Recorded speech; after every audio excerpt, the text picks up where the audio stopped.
Hello, everybody. Today, it's just the vice presidential debate. What am I hoping to see tonight? Tonight, I would like some insight on any economic um, ideas or foresight or plans that they have. Um, they themselves won't be enacting them, but they will maybe have some insight that Kamala or Trump may have, and they may share that with us. Another thing we're probably going to see tonight is just last night, the ILA or shipyards along the east coast of the US just started a strike, so we're probably going to see a question about that and what they're going to do about it, how they're going to solve it, because this is also a very important thing. So we'll see how that goes. And let's get right into it. Live from CBS News headquarters in New York, America Decides, the vice presidential debate.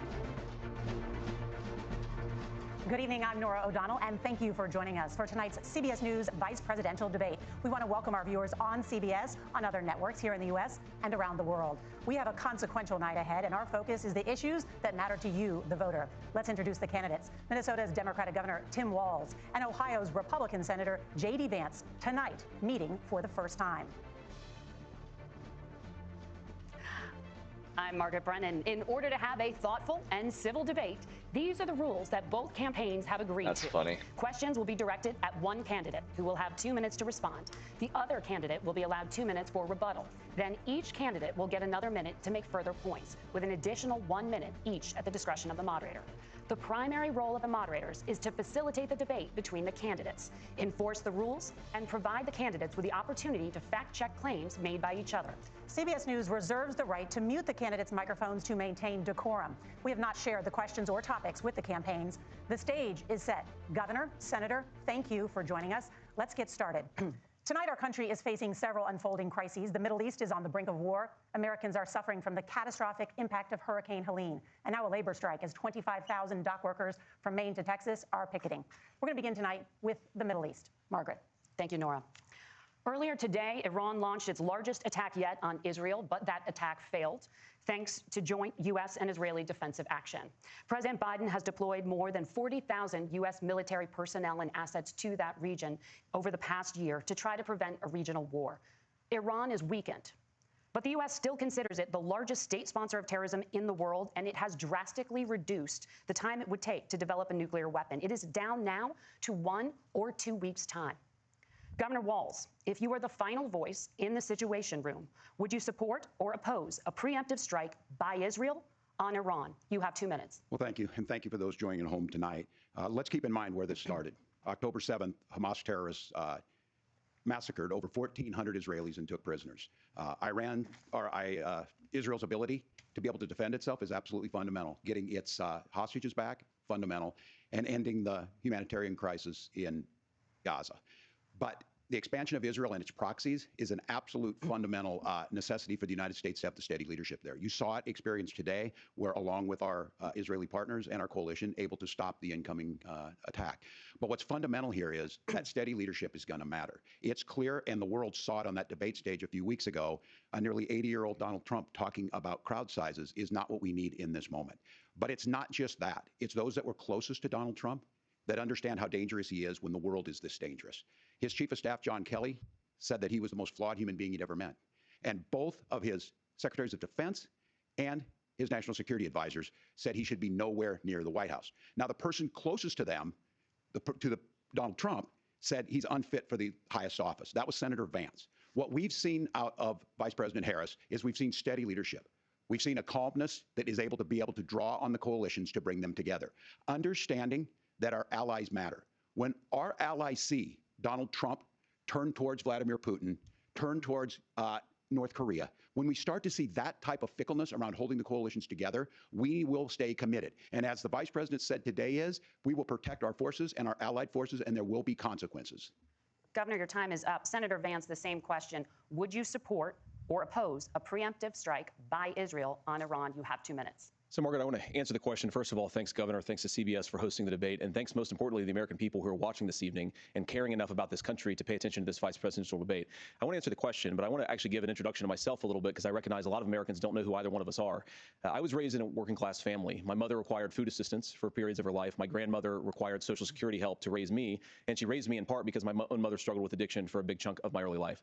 I went to college on the GI Bill after I enlisted in the Marine Corps and served in Iraq. And so I stand here asking to be your vice president with extraordinary gratitude for this country, for the American dream that made it possible for me to live my dreams. And most importantly, I know that a lot of you are worried about the chaos in the world and the feeling that the American dream is unattainable. I want to try to convince you tonight over the next 90 minutes that if we get better leadership in the White House, if we get Donald Trump back in the White House, the American dream is going to be attainable once again. Now, to answer this particular question, we have to remember that as much as Governor Walz just accused Donald Trump of being an agent of chaos, Donald Trump actually delivered stability in the world, and he did it by establishing effective deterrence. People were afraid of stepping out of line. Iran, which launched this attack, has received over $100 billion in unfrozen assets thanks to the Kamala Harris administration. What do they use that money for? They use it to buy weapons that they're now launching against our allies, and God forbid, potentially launching against the United States as well. Donald Trump recognized that for people to fear the United States, you needed peace through strength. They needed to recognize that if they got out of line, the United States global leadership would put stability and peace back in the world. Now, you asked about a preemptive strike, Margaret, and I want to answer the question. Look, it is up to Israel what they think they need to do to keep their country safe, and we should support our allies wherever they are when they're fighting the bad guys. I think that's the right approach to take with the Israel question.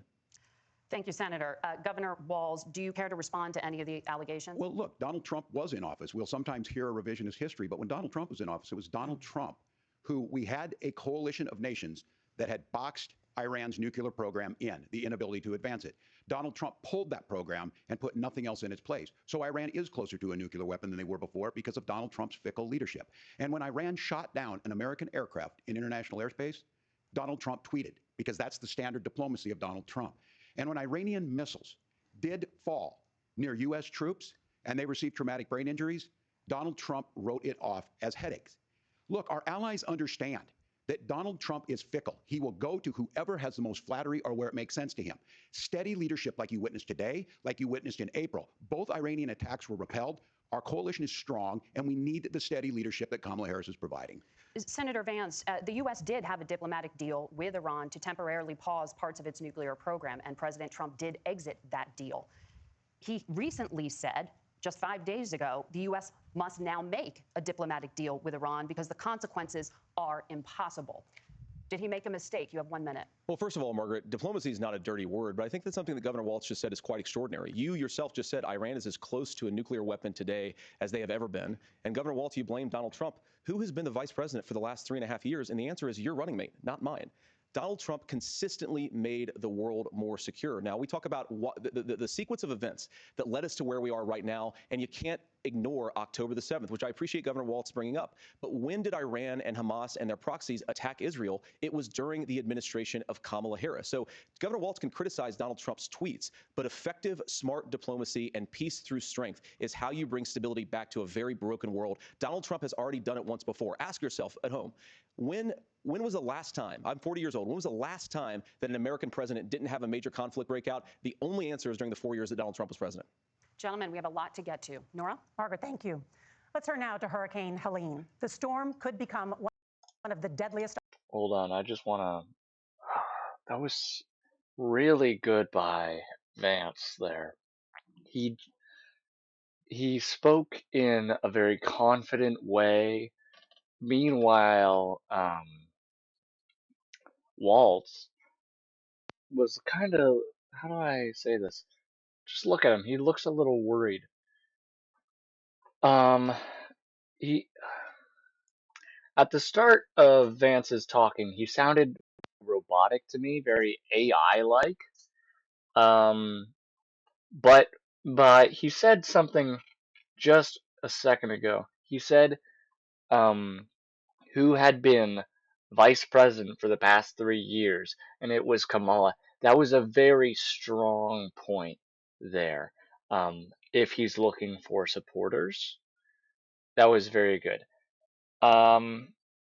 Now, regarding the question itself, Iran versus Israel, obviously war is bad. Um,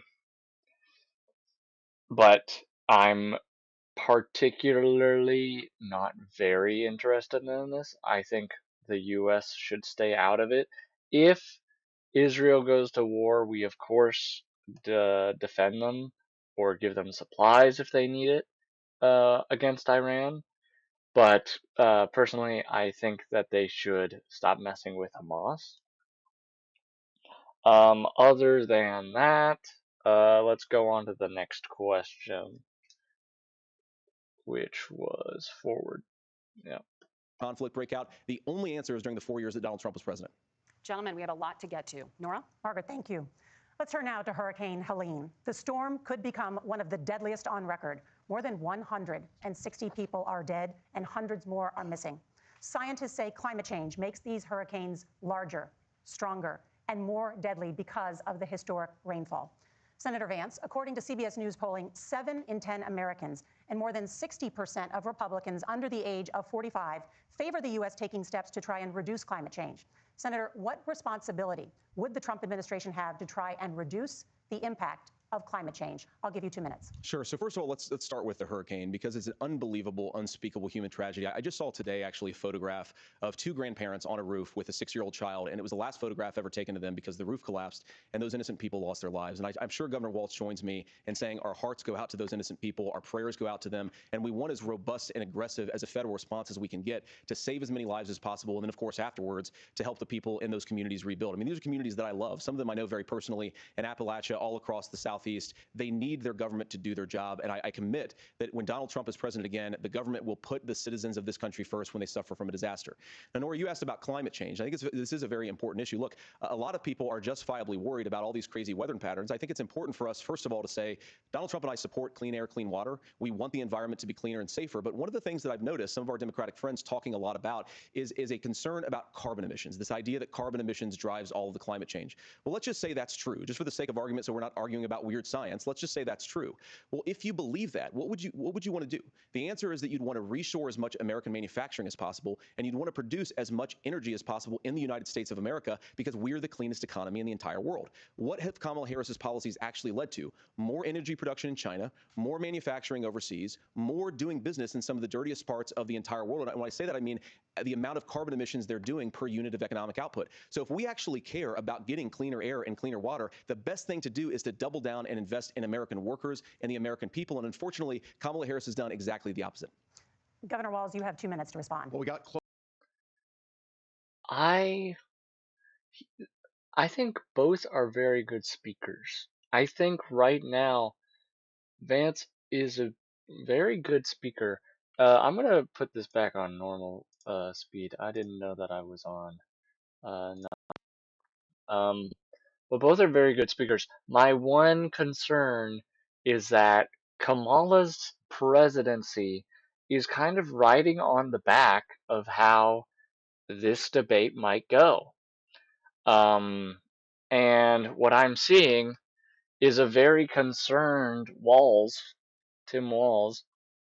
He just looks very concerned while JD Vance is talking. He's that's just what it looks like. In actuality, he's listening. He's listening, and I've seen him taking notes. He's taking notes, making sure, hey, he said this. Hey, I should talk about this as well. He's being very smart about it, but he doesn't know what it looks like on camera. Um, yeah, yeah, right. Especially in like a situation where the camera is only going to look at him face front. It's only going to look at him like that. So when he turns to Vance, it's really hard on him because he's trying to listen. He's trying to make sure he gets everything and take notes and all that. He's doing fantastic. He good for him. That's exactly what you should be doing. But for us, it just looks like he's worried. He doesn't quite understand, or he doesn't know what's going on. Close to an agreement because all those things are happening. Look, first of all, it is a horrific tragedy. with this hurricane, and my heart goes out to the folks that are down there in contact with the governors. I serve as co-chair of the Council of Governors as we work together on these emergency managements. Governors know no partisanship. They work together to solve. The governors and the emergency responders are on the ground. Those happen on the front end. The federal government comes in, makes sure they're there to that we recover, but we're still in that phase where we need to make sure that they're staying there, staying focused. Now look, coming back to the climate change issue, there's no doubt this thing roared onto the scene faster and stronger than anything we've seen.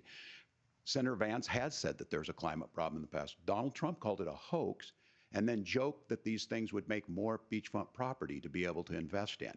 What we've seen out of the Harris administration now, the Biden-Harris administration, is we've seen this investment.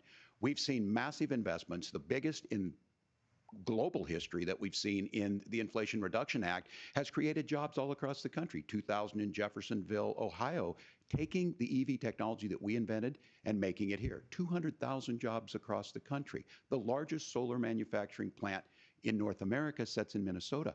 But my farmers know climate change is real. They've seen 500-year droughts, 500-year floods back to back. But what they're doing is adapting, and this has allowed them to tell me, look, I harvest corn, I harvest soybean, and I harvest wind. We are producing more natural gas and more oil at any time than we ever have. We're also producing more clean energy. So the solution for us is to continue to move forward, that climate change is real. Reducing our impact is absolutely critical, but this is not a false choice. You can do that at the same time you're creating the jobs that we're seeing all across the country. That's exactly what this administration has done. We are seeing us becoming an energy superpower for the future, not just the current. And that's what absolutely makes sense. And then we start thinking about how do we mitigate these disasters. Thank you. Senator. That was really good. That was really strong by Tim Walz. Um, that that was really good.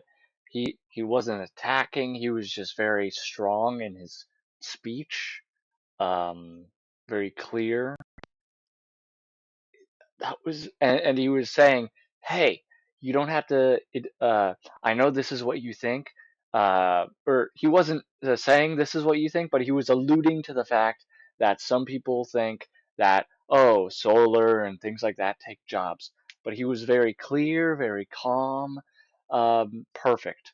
That was great speaking. Both of these two, they're very good speakers, and I look forward to this. I want to give you an opportunity to respond there. The governor mentioned that President Trump has called climate change a hoax. Do you agree?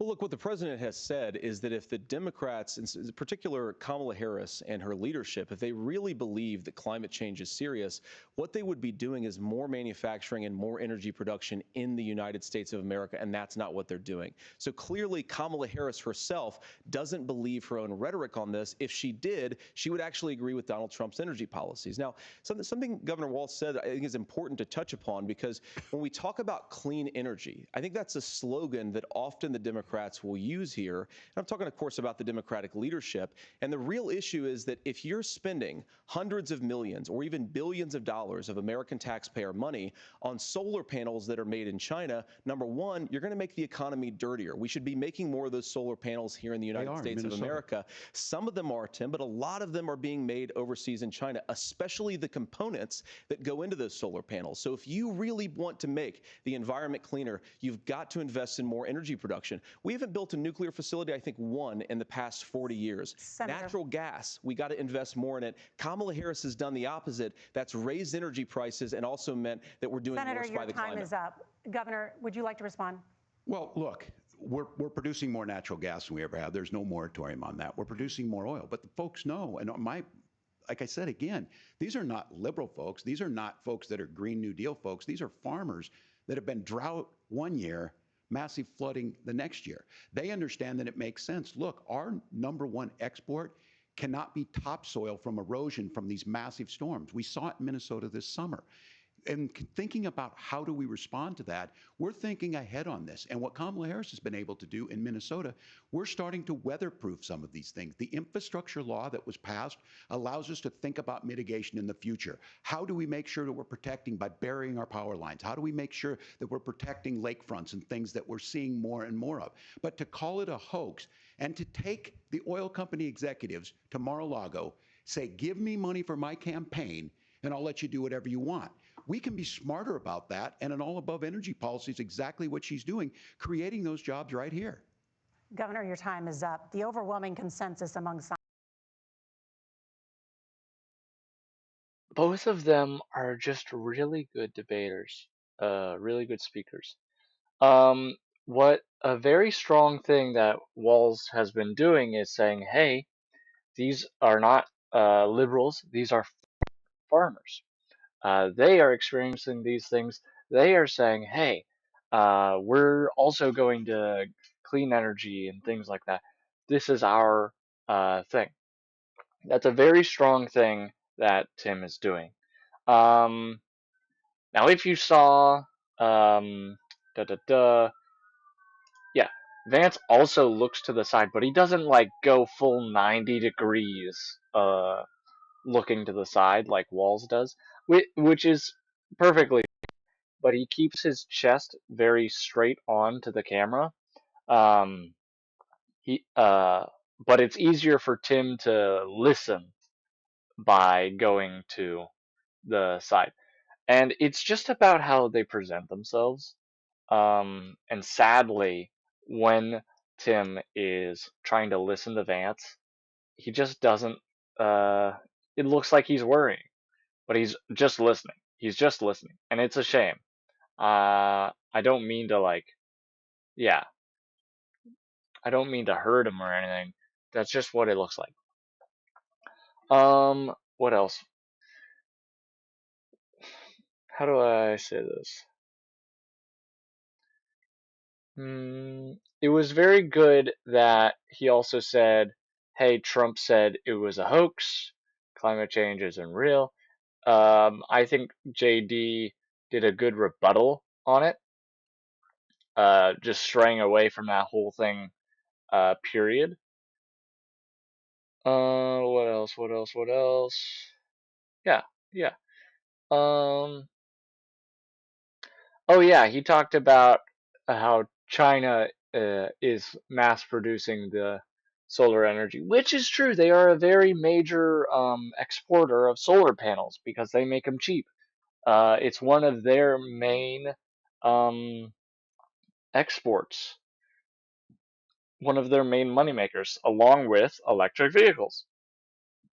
Um, to call it dirty money or dirty resources or dirty economy, whatever JD said, that's a little weird to me, to call it dirty just because it's from China. China. Um, it's a little weird. I mean, it's what did the solar panel do, frankly?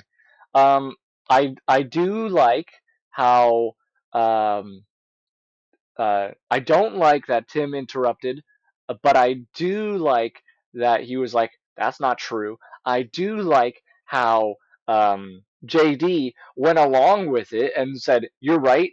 All our solar panels are not just from China. We do make some for ourselves. However, most of them come from China."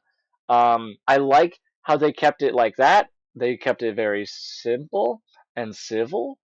Very good job to both of them on that. They didn't go back and forth.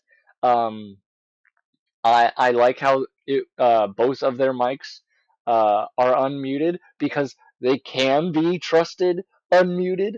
It's I like this. I like this style. Very good job on them. Let's continue. And more oil at any time than we ever have. We're also producing more clean energy. So the solution for us is to continue to move forward. That I think I need to go forward a little more. Hold on. climate change, that's exactly how. Respond there. The governor mentioned that President Trump has called climate change a hoax. Do you agree? Well, look, what the president has said, Yeah, still a little forward. I think leadership, we're going to make some that go in more in gas meant that we're doing more now. like I said again, these are not liberal folks. These are networks and infrastructure being more and more can be smeared. Climate is warming at an Governor, your time is up. The overwhelming consensus among scientists is that the Earth's climate is warming at an unprecedented rate. Margaret. Thank you, Nora.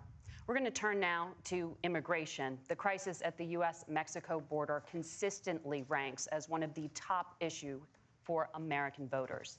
Senator Vance, your campaign is pledging to carry out the largest mass deportation plan in American history and to use the U.S. military to do so. Could you be more specific about exactly how this will work? For example, would you deport parents who have entered the U.S. illegally and separate them from any of their children who were born on U.S. soil? You have 2 minutes. So first of all, Margaret, before we talk about deportations, we have to stop the bleeding. We have a historic immigration crisis because Kamala Harris started and said that she wanted to undo all of Donald Trump's border policies. 94 executive orders suspending deportations, decriminalizing illegal aliens, massively increasing the asylum fraud that exists in our system. That has opened the floodgates. And what it's meant is that a lot of fentanyl is coming into our country. I had a mother who struggled with opioid addiction and has gotten clean. I don't want people who are struggling with addiction to be deprived of their second chance because Kamala Harris let in fentanyl into our communities at record levels. So you've got to stop the bleeding. You've got to re-implement Donald Trump's border policies, build the wall, re-implement deportations. And that gets me to your point, Margaret, about what do we actually do? So we've got 20, 25 million illegal aliens who are here in the country. What do we do with them? I think the first thing that we do is we start with the criminal migrants. About 1 million of those people have committed some form of crime in addition to crossing the border illegally. I think you start with deportations on those folks. And then I think you make it harder for illegal aliens to undercut the wages of American workers. A lot of people will go home if they can't work for less than minimum wage in our own country. And by the way, that'll be really good for our workers who just want to earn a fair wage for doing a good day's work. And the final point, Margaret, is you ask about family separation. Right now in this country, Margaret, we have 320,000 children that the Department of Homeland Security has effectively lost. Some of them have been sex trafficked. Some of them hopefully are at homes with their families. Some of them have been used as drug trafficking mules. The real family separation policy in this country is unfortunately Kamala Harris's wide open southern border. And I'd ask my fellow Americans to remember when she came into office, she said she was going to do this. Real leadership would be saying, you know what, I screwed up. We're going to go back to Donald Trump's border policies. I wish that she would do that. It would be good for all of us. Governor, do you care to respond to any of those? Wow. So first he skipped he didn't skip the question. How do I say this? He did really well in answering. I like both of these debaters. They're really good. Um, so he went around the question by focusing on other parts of it, like saying, "Hey, we need to get the criminals," um, things like that. And then he still went back to the question, something that Trump doesn't do. He actually did answer the question, um, which that surprises me. It's Lord Nasher versus Dester. Yeah, yeah, yeah. Yeah. It's very interesting. It's very interesting. Uh, I think both of them are really good at speaking. I really like that. I really like how they debate, and they're very civil, unlike what the presidential debate was with the interruptions. Yes, so far Tim Walz interrupted once, but he only said we also produce solar panels. And then JD said, yeah, you're right. We also produce solar panels, but not as much as China is. Vance is about the only one out of the four, Trump, Kamala, Walz, Vance, I like. Really. I, hmm, I like Tim Walz more than Vance. I'm going to be very clear. Da da da. But so far, both of them are doing good, and it's okay to have different political opinions. Solar panels need better hail proofing. It depends on. I think there are some solar panels that are resistant to hail, but I mean, it's really hard because some cars even get dented by hail. No, everyone must kneel to my political whips. No, no. Uh, now that is not a free world. But even some cars get dented by hail. It can be really tough. So there's things there's things there. Well, there's acrylic they can use to protect them. Yeah, then we'll invest in that. Um, I don't think that's a. I don't. I think we got off topic. I don't think this is a political thing. Weatherproofing hail. I mean, weatherproofing solar panels. Um, but anyway, we should probably get back to the debate. I think it's Walz's rebuttal now. Bald dude that does the phone teardowns did it. Proved effective. Oh, really? Hmm. Jerry rig everything. Oh, yeah, yeah, yeah, yeah. I know that guy. Ah, I should look into that. Cool. Anyway, back to the debate. Specific allegations, including that the vice president is, quote, letting in fentanyl and using kids as drug mules, among other things regarding children. The drug mule is not true, but I will say about the fentanyl, because this is a crisis of this, the opioid crisis. And the good news on this is the last 12 months saw the largest decrease in opioid deaths in our nation's history. 30% decrease in Ohio, but there's still more work to do. But let's go back to this on immigration. Kamala Harris was the Attorney General of the largest state and a border state in California. She's the only person in this race who prosecuted transnational gangs for human trafficking and drug interventions. But look, we all want to solve this. Most of us want to solve this, and that is the United States Congress. That's the Border Patrol agents. That's the Chamber of Commerce. That's most Americans out here. That's why we had the fairest and the toughest bill on immigration that this nation's seen. It was crafted by a conservative senator from Oklahoma, James Lankford. I know him. He's super conservative, but he's a man of principle, wants to get it done. Democrats and Republicans worked on this piece of legislation. The Border Patrol said, this is what we need in here. These are the experts. And the Chamber of Commerce and the Wall Street Journal said, pass this thing. Kamala Harris helped get there. 1,500 new border agents, detection for drugs, DOJ money to speed up these the adjudications on this, just what America wants.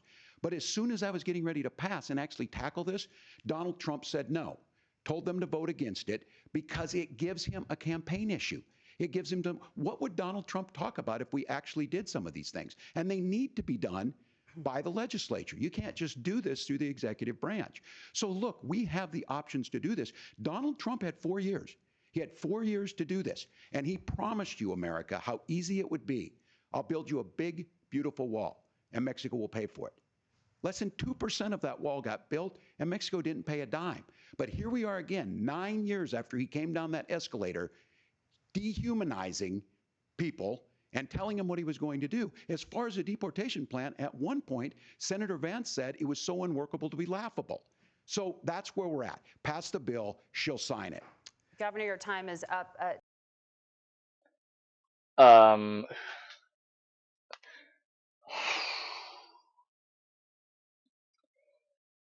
he has a point in saying that Trump uh, just called in and said, stop that bill. That bill was set to pass.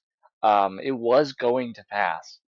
Um, and then he called up some people and said, hey, make sure that bill does not.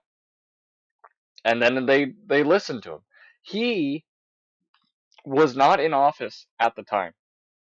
He should not have that much power. I believe he should not have that much power when he is not in office. That is, quite frankly, a little tyrannical to me. Da da da. Let me see what you wrote.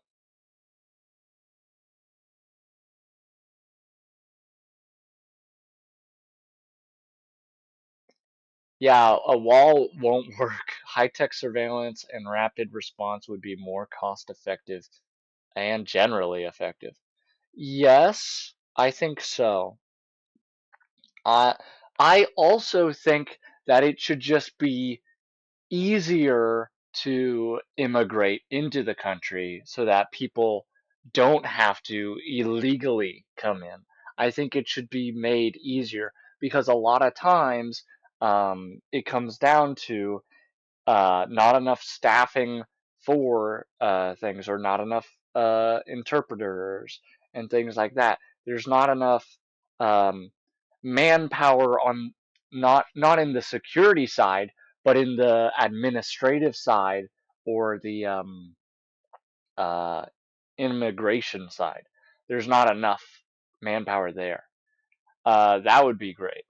Maybe maybe making it more friendlier would lead to less illegal immigrants. Yeah, I think Waltz spoke pretty well here. I think it was pretty well done. Both of them are very clear in speaking, and that's what I love. Yeah, let's go on. I think JD's going to rebuttal. Senator, the question was, will you separate parents from their children, even if their kids are U.S. citizens? You have 1 minute.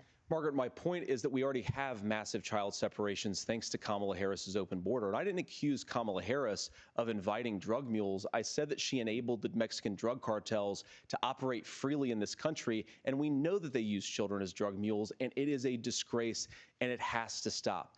Look, I think what Tim said just doesn't pass the smell test. For 3 years, Kamala Harris went out bragging that she was going to undo Donald Trump's border policy. She did exactly that. We had a record number of illegal crossings. We had a record number of fentanyl coming into our country. And now that she's running for president, or a few months before, she says that somehow she got religion and cared a lot about a piece of legislation. The only thing that she did when she became the vice president, when she became the appointed border czar, was to undo 94 Donald Trump executive actions that opened the border. This problem is leading to massive problems in the United States of America.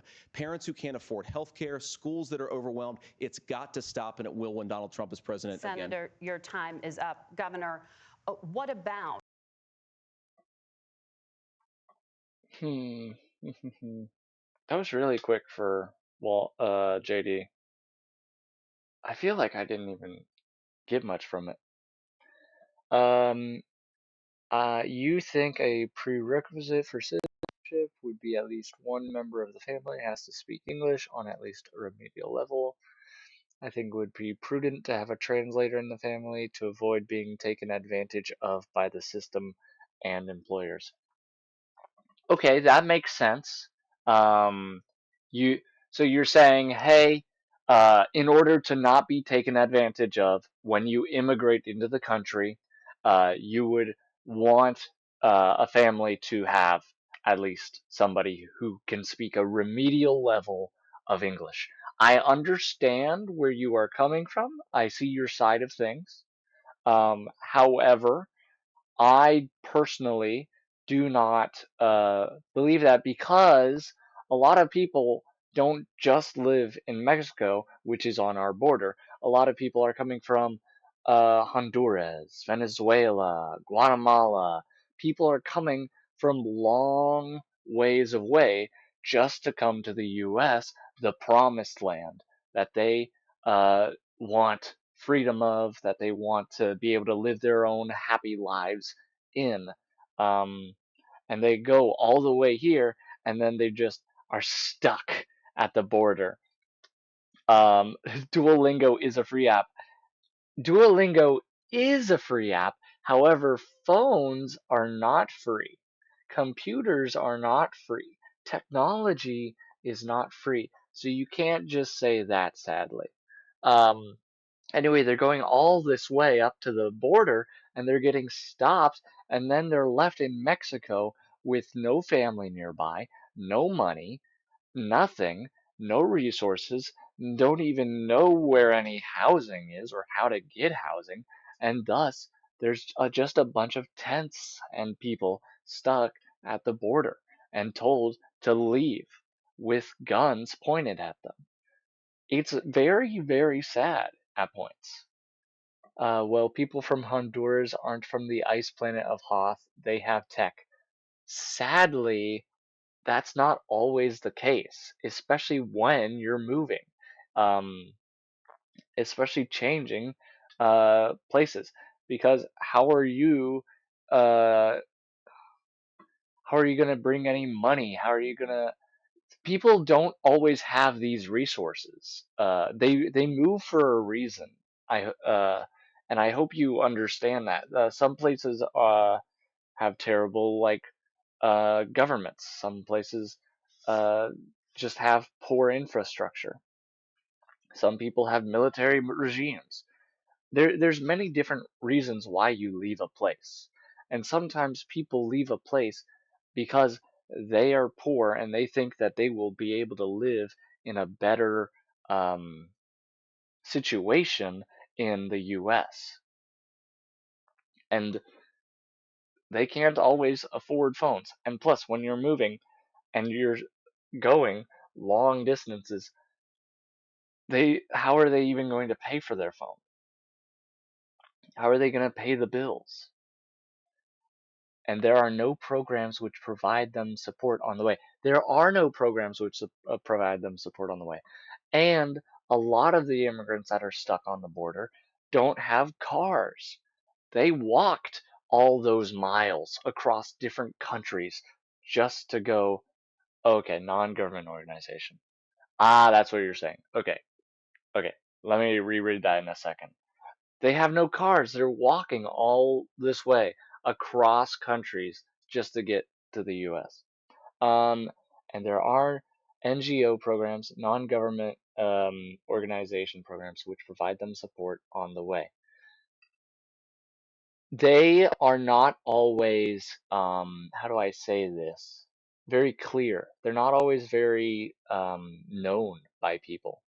Reminds me of The Long Walks by Stephen King. Sadly, I haven't read that, but maybe I should.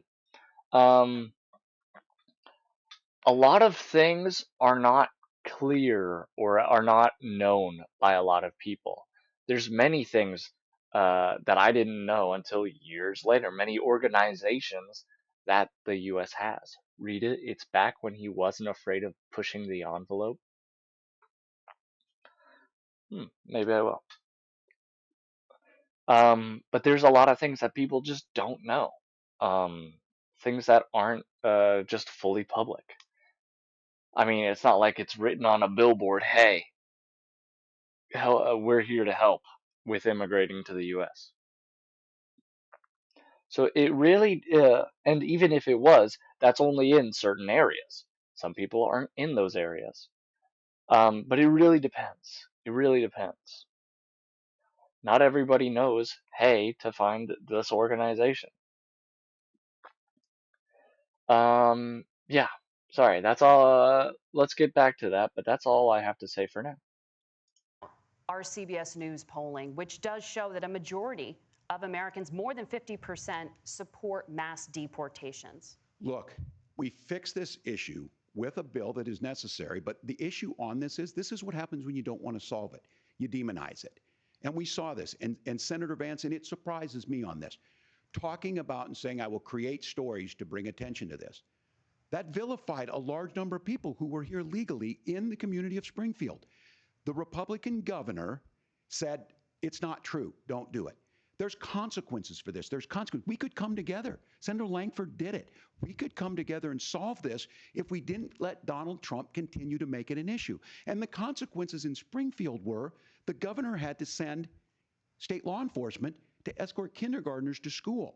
I believe Senator Vance wants to solve this, but by standing with Donald Trump and not working together to find a solution, it becomes a talking point. And when it becomes a talking point like this, we dehumanize and villainize other human beings. Tim, Governor, that was very good. It's really, how do I say this? I didn't know that more. Did they say more than 50% of Americans vote for mass deport? That's crazy. I don't know if that's an accurate statement. That's crazy if it is. I am not on that side. Mass deportations is crazy. Um, uh, yeah, it's from a cherry-picked poll, you think? It it probably is. Who knows? I would love a source for that poll. Um, that would be preferred. Most polls cited by either side are cherry-picked. I don't know. I don't know. I'd have to see the statistics on that too. I don't want to say that for sure though. But yeah, deportation for violent crimes. Yeah, that's definitely. I agree with you on that. That should be a thing. That should be more often done. He spoke very well. It's really hard to. Um, I, I don't know how to say it. He did the best that he could. The the question is a really tough one. Let's go see how. I like how JD raised his hand and he's like, "Can I speak on that?" And yeah, let's hear from JD. Governor, your time is up. Senator, I'll give you 1 minute, but let me just ask you the question first. The governor has made the point, and I think as a sitting lawmaker, you know that Congress controls the purse strings and any funding. So you have said repeatedly that Donald Trump would, through executive action, solve this. Do you disagree that Congress controls the purse strings and would need to support many of the changes that you would actually want to implement? You have 1 minute. Look, Margaret, first of all, the gross majority of what we need to do at the southern border is just empowering law enforcement to do their job. I've been to the southern border more than our border czar, Kamala Harris, has been, and it's actually heartbreaking because the Border Patrol agents, they just want to be empowered to do their job. Of course, additional resources would help, but most of this is about the president and the vice president empowering our law enforcement to say, if you try to come across the border illegally, you've got to stay in Mexico, you've got to go back through proper channels.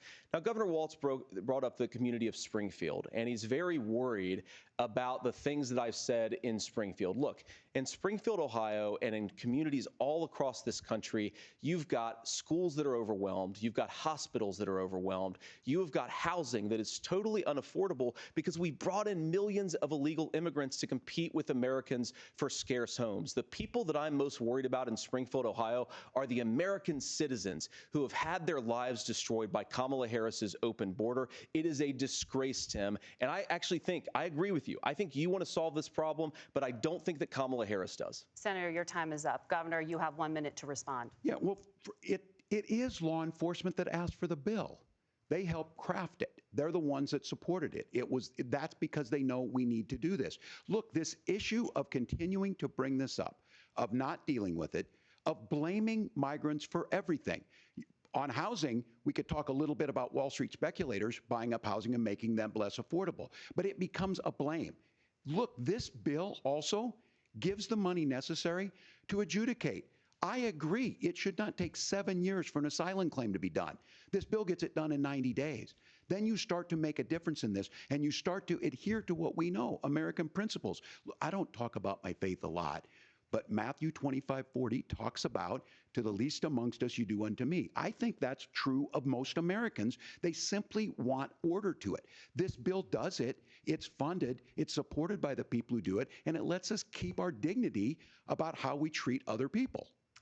Thank you, Governor. And just to That was such a good rebuttal by Tim Walz. He said, well, JD said, "Hey, um, they should they need empowering, or the men at the border need empowering. They don't necessarily need resources. They're doing great." And then Tim came in with, "Hey, this was actually worked together with those guys at the border, with law enforcement, and then it was struck down by Trump." That was great. That was a fantastic rebuttal by Tim. I disagree. The unaffordable houses BS. Just look at Realtor.com and you can see decent houses for 80K. Fixer uppers can be as low as 25 to 30K. I've checked like 12 different states. Lots of them are reasonably priced. I agree with the Wall Street real estate investment stuff. There should be a max investment in housing allowed by corporations. I agree with you there. There should be a max investment in housing allowed by corporations because currently, right now, they are just holding, and buying up all the available housing. But let's check Realtor.com. Let's check. Let's see. Let's see. Let's just say Seattle. Let's just say Seattle. Uh-huh. Uh-huh. Uh-huh. Uh-huh. Condo. All right, let's see price. How low can the price? I just pressed price. Why did you go there? Press price, please. Thank you. Da da da. Oi, oi, oi. All right, anything in between 50 and 100,000. Let's check it. A condo. Nice. A mobile home. Just a mobile home is 70,000. That's an okay house if you want 142 square feet for $90,000. Go by states. See, what they're doing is, in certain places there are housing crises, like Florida, Texas, California, Seattle. Dude, I limited it to 100,000. I know I'm looking at expensive places, but I'm trying to limit it. I know. 55,000 for just this land. 75,000 for this land. 88,000. There's always going to be a premium for living in hustle bustle cities. But that's what they're talking about right now. They're talking about the most popular places are going very expensive. Here. Sure. Let's look at Indiana. Can I just do Indiana?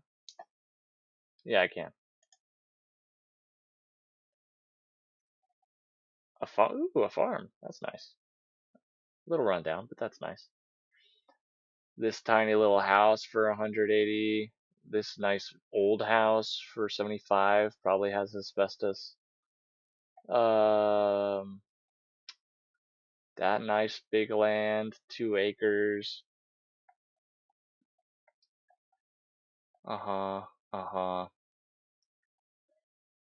It does depend on where you live. Don't want to live in New York, it's crappy. I'm talking where normal people live. It, hmm, how do I say this? Sort by lowest, then set min price 50K. How do I say this? Most populated states. Normal people are actually the states that have the most people. That defines normal. So the housing crises, as I said without even looking at this map, are in Florida, Texas, California, Washington. That's where the housing bubbles are. New York. That's most people. Fine, check Georgia. Alright, let's check Georgia for you. But I got you there. Georgia. Price.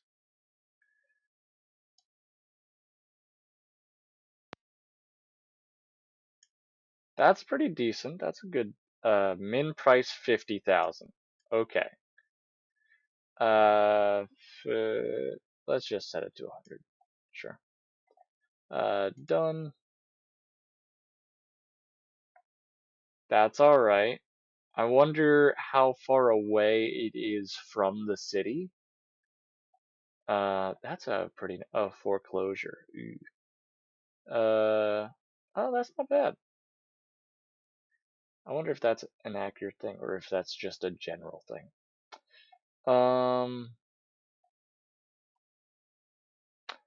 Yeah, what makes me think is these are surrounded by woods, so they might not be close to the cities, and maybe that's why they are so cheap.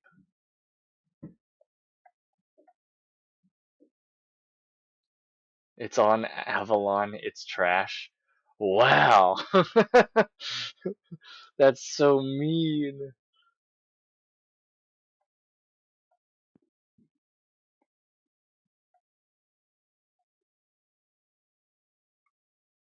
This one's probably closer. But that's just land. That's not even a house. Yeah, most of this is land. Some of these are very old houses or houses that are, to me, look not close to a city. This is the closest one to a city, and it's just a studio. I don't know why it's called a studio. That's a lot of feet. That's this whole thing, isn't it? Is it not? Maybe it's just from this side to there. Huh. Property type. Oh, yeah, property type house. Here. There we go. Done.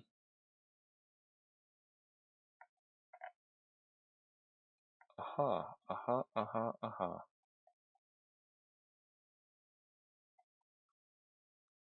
Not too bad.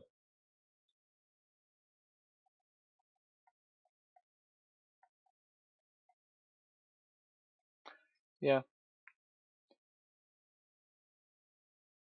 Columbus, Albany are big cities. I'm saying they say they're like there, but you can still be like out of town by a bit of a ways and still have to put that city as your um, uh, address. Because I used to live uh, 20 minutes outside of my town's city limits and have to say, hey, I live in that town. But yeah, that's Georgia. Not too bad. Not too bad. Yeah, there's some houses. Yeah. What else did you say? I feel like I missed something that you said. Da, da, da. Yeah, it does depend on where you live, though. Okay, it depends on where you live, and I guess how you look for housing. Do not search Florida unless you want a heart attack for prices. Exactly, that's what I'm saying. It's about different places in the U.S. And that's I look for reasonable price / acreage, and that's perfectly fine. Um, but the main housing bubbles are in Texas, California, and Florida. Those are some crazy places. Some things are selling for like $1 million when they definitely shouldn't be. Crazy. Anyway, let's get back to it. Clarifies for our viewers, Springfield, Ohio does have a large number of Haitian migrants who have legal status, temporary protected status. Well, Margaret, but thank you, Senator. We have so much to get to. Margaret, I think it's important because we're going to turn now to the economy. Thank Margaret, you. the rules were that you guys weren't going to fact check, and since you're fact checking me, I think it's important to say what's actually going on. So there's an application called the CBP One app, where you can go on as an illegal migrant, apply for asylum or apply for parole, and be granted legal status at the wave of a Kamala Harris open border wand. That is not a person coming in, applying for a green card and waiting for 10 years. That is the facilitation of illegal immigration, Margaret, by our own leadership. Thank you, Senator, for describing the legal process. We have so much to get to, Senator. Those laws have been on the books since 1990. Thank you, gentlemen. The CBP app has not been on the books since 1990. It's something that Kamala Harris created, Margaret. Gentlemen, the audience can't hear you because your mics are cut. We have so much we want to get to. Thank you for explaining the legal process. Nora? Thank you, Margaret.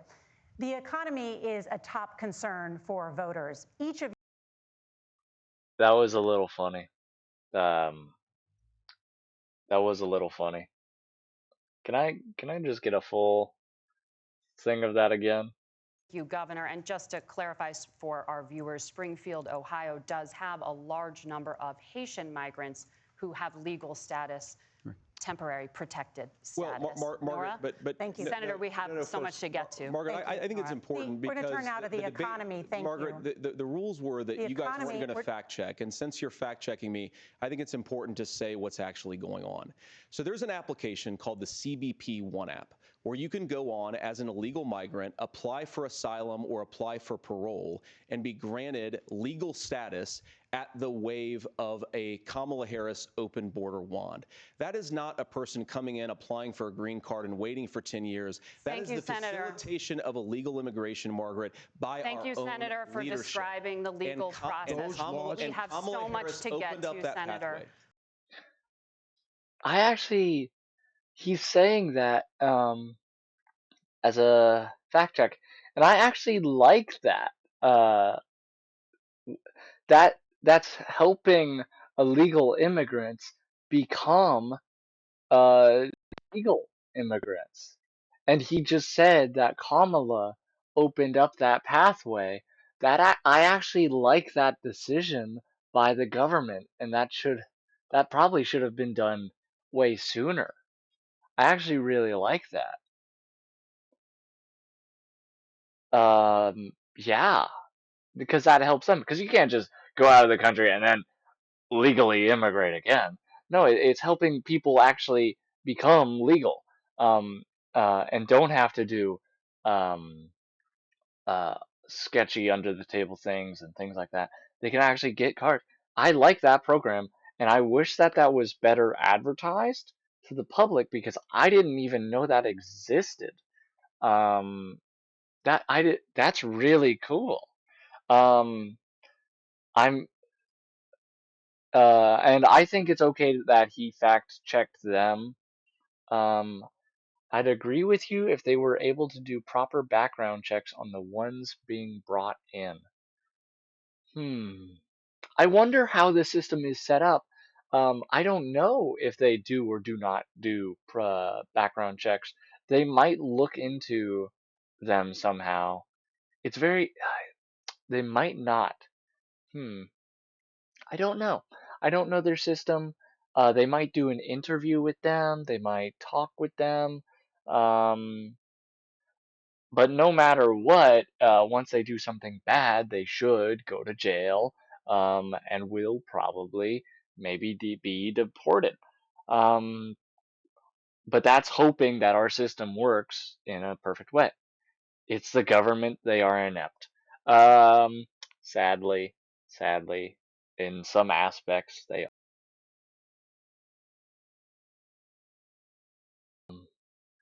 yeah.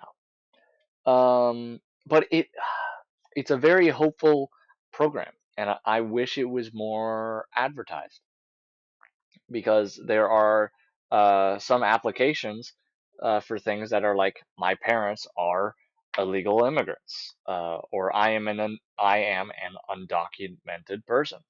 Um, so that's a very nice thing for them to do, make a program for it.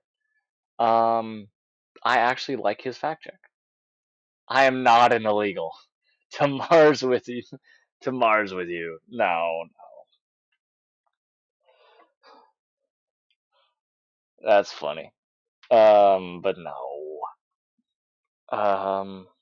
Right, let's continue. Let's see where it goes.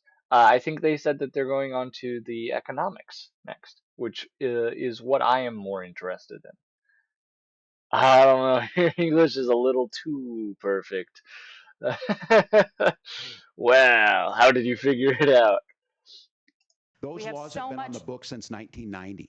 Thank you, gentlemen. The We CBP want to One have, app has not been on the books since 1990. It's something that Kamala Harris created, Margaret. gentlemen, the audience can't hear you because your mics are cut. We have so much we want to get to. Thank you for explaining the legal process. Nora. Thank you, Margaret. The economy is a top concern for voters. Each of your campaigns has released an economic plan, so let's talk about the specifics. Governor Walz, Vice President Harris unveiled a plan that includes billions in tax credits for manufacturing, housing, and a renewed child tax credit. The Wharton School says your proposals will increase the nation's deficit by $1.2 trillion. How would you pay for that without ballooning the deficit? Governor, I'll give you 2 minutes. Yeah, thank you. And Kamala Harris and I do believe in the middle class because that's where we come from. We both grew up in that. We understand. So those of you out there listening tonight, you're hearing a lot of stuff back and forth, and it's good. It's healthy. That's what this is supposed to happen. You should be listening. How's this going to impact me? The bold forward plan that Kamala Harris put out there is talking about this housing issue. The one thing is there's 3 million new houses proposed under this plan with down payment assistance on the front end to get you in a house. A house is much more than just an asset to be traded somewhere. It's foundational to where you're at. And then making sure that the things you buy every day, whether they be prescription drugs or other things, that there's fairness in that. Look, the $35 insulin is a good thing, but it costs $5 to make insulin. They were charging $800 before this law went into effect. As far as the housing goes, I've seen it in Minnesota.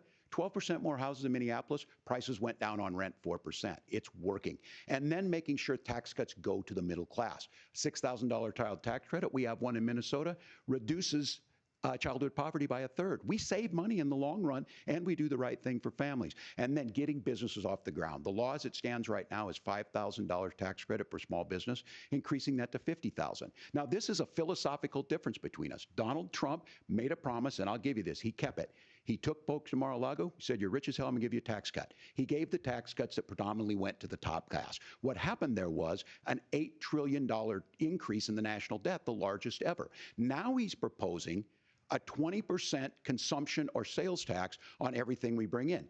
Everyone agrees, including businesses, it would be destabilizing it, it would increase inflation and potentially lead to a recession. Look, this is simple for you. Where are we going? Kamala Harris has said to do the things she wants to do, we'll just ask the wealthiest to pay their fair share. When you do that, our system works best, more people are participating in it, and folks have the things that they need. Senator, I want to give you a moment to respond on. That was really good. That was really clear. Um, yeah, and he made it very simple. He put it in simple terms. What do you say? You say close tax loopholes, cut foreign military spending, problem solved. Um, Tax loopholes is really good, really important. I remember Trump did one speech where he said, I paid my taxes just like you. I paid $700 last year. I remember him saying that. And everybody was like, what? Um, Tim Walz, I think, said it best.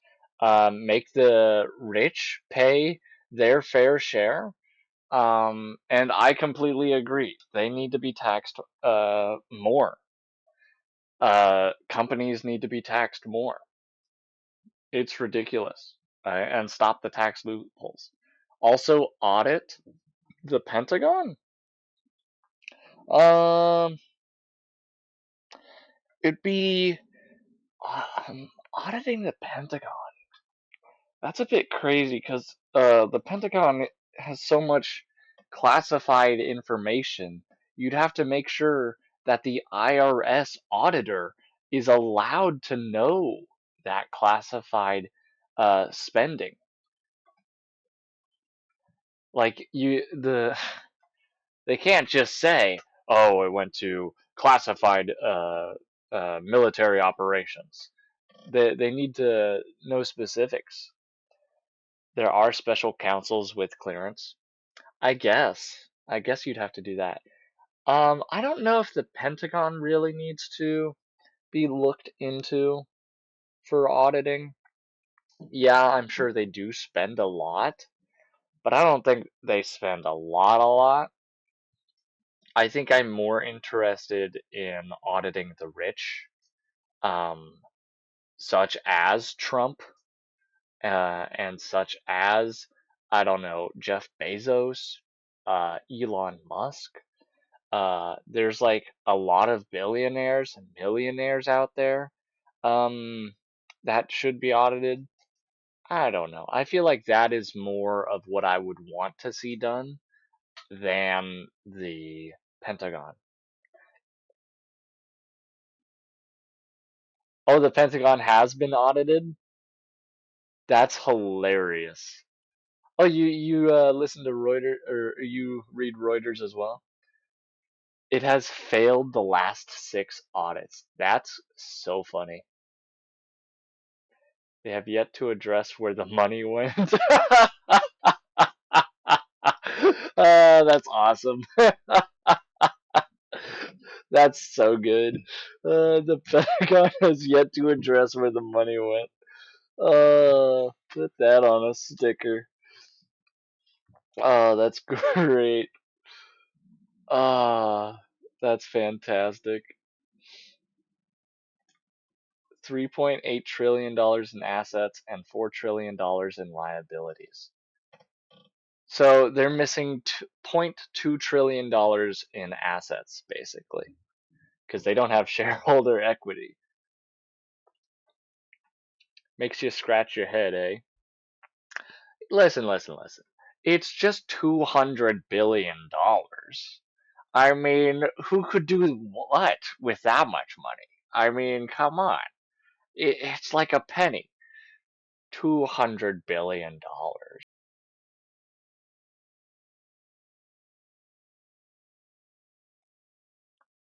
That's a lot of bobbleheads. I don't know where they put $200 billion. That's quite an interesting thing. But yeah, they have been audited, so that's good. Or Funko Pops or whatever they call them now. Uh, they are, yeah, they're Funko with a K, but yeah. Uh, I guess those are the new bobbleheads. Huh, I never thought of them like that. Huh. But very cool thing that we learned. The Pentagon does get audited. Cool. Da, da, da. But yeah. Anyway, Tim Walz, I agree with him saying tax the rich more. Make them pay their fair share. And let's continue. On that. But similarly, the Wharton School has done an analysis of the Trump plan and says it would increase the nation's deficit by $5.8 trillion. My question is the same for you. How do you pay for all that without ballooning the deficit? I'll give you 2 minutes. Well, first of all, you're going to hear a lot from Tim Walz this evening, and you just heard it in the answer, a lot of what Kamala Harris proposes to do. And some of it, I'll be honest with you, it even sounds pretty good. Here's what you won't hear, is that Kamala Harris has already done it, because she's been the vice president for 3.5 I know I'm pausing in the middle of his thing, and I'm trying not to do that. Well, what he did um, already at the start of this speech is he is copying or mirroring what Kamala did, um, in her presidential debate, because she said, what you're going to hear tonight is Donald Trump saying a lot of lies and a lot of things, um, and he's mimicking that. Uh, I don't know if it's to a lesser extent, but it's still very interesting to me.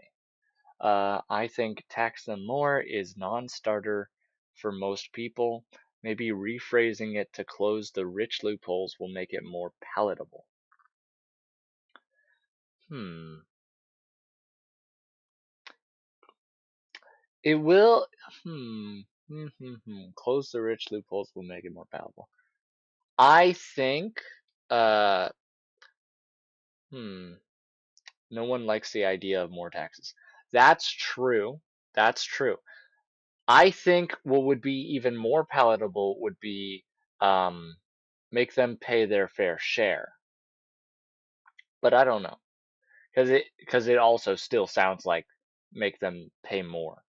Um, I don't know.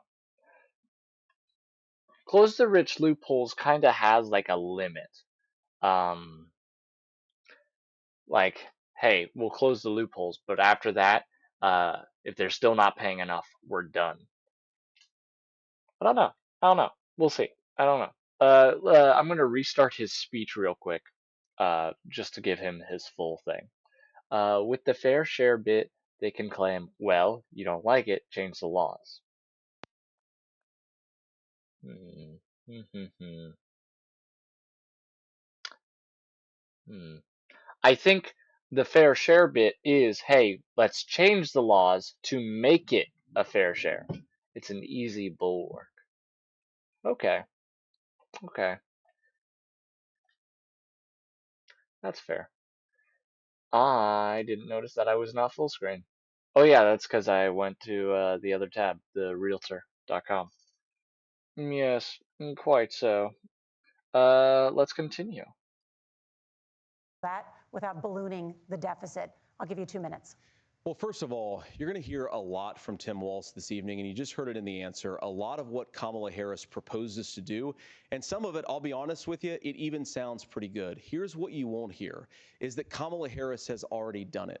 Because she's been the vice president for 3.5 years. She had the opportunity to enact all of these great policies, and what she's actually done instead is drive the cost of food higher by 25%, drive the cost of housing higher by about 60%, open the American southern border, and make middle-class life unaffordable for a large number of Americans. If Kamala Harris has such great plans for how to address middle-class problems, then she ought to do them now. Not when asking for a promotion, but in the job the American people gave her 3.5 years ago. And the fact that she isn't tells you a lot about how much you can trust her actual plans.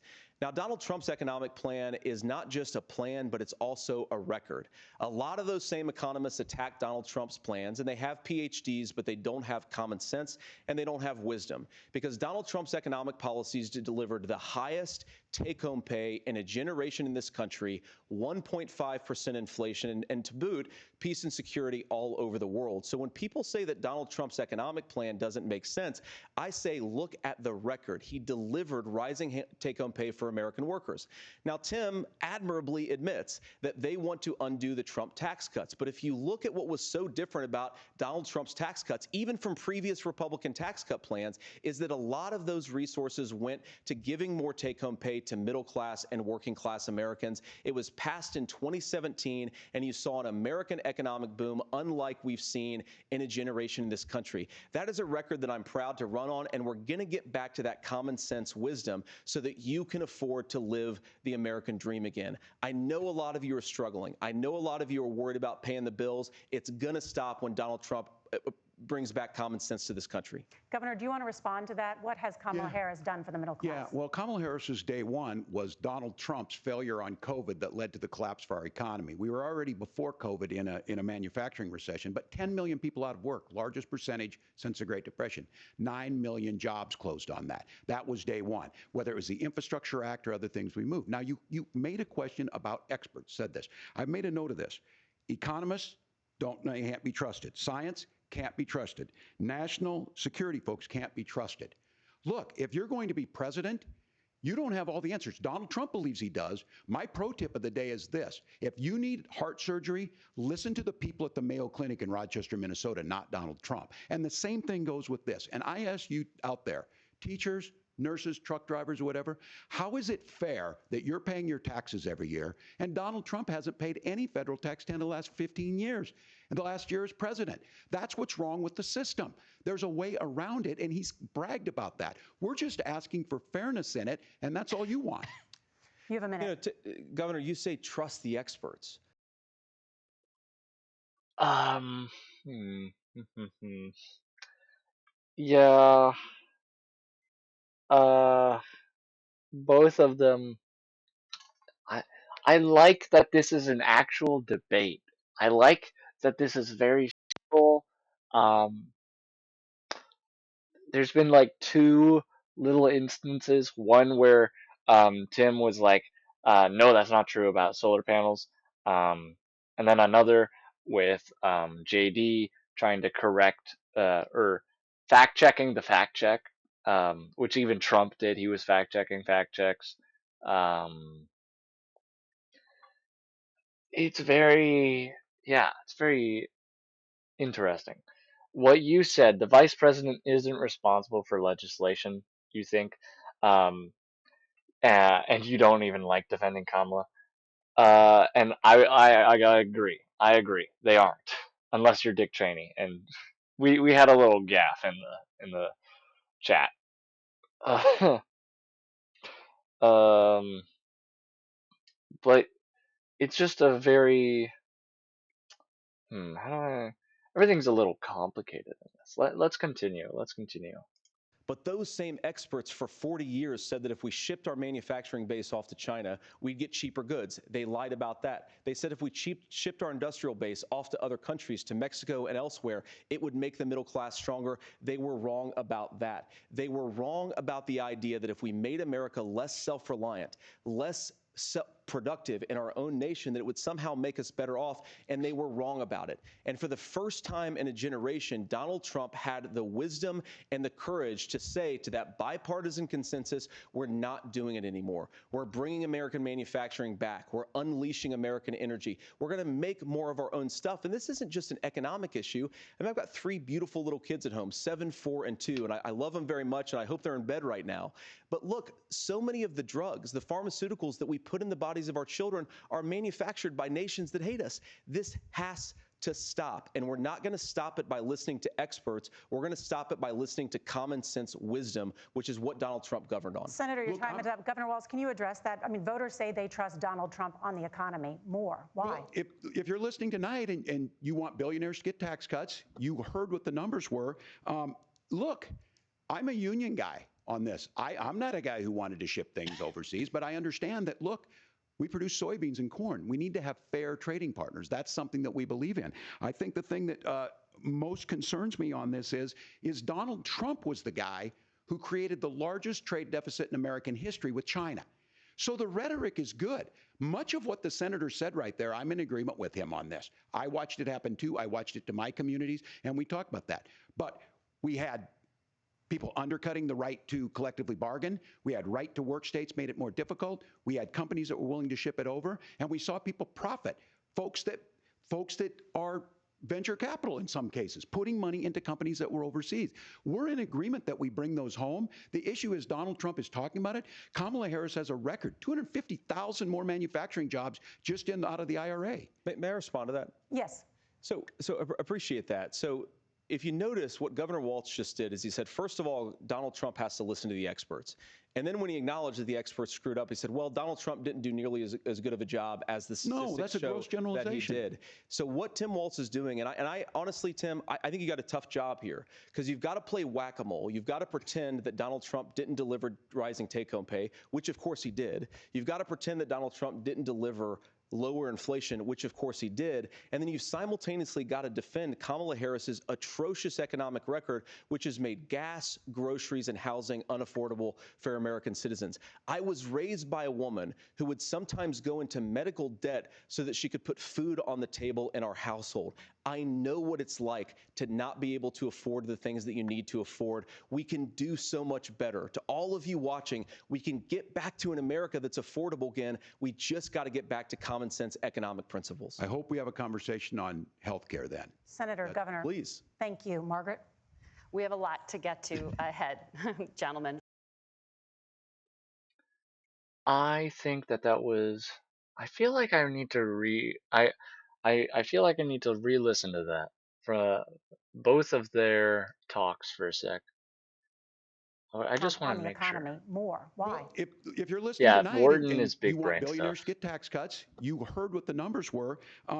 Look, I'm a union guy on this. I'm not a guy who wanted to ship things overseas, but I understand that, look, we produce soybeans and corn. We need to have fair trading partners. That's something that we believe in.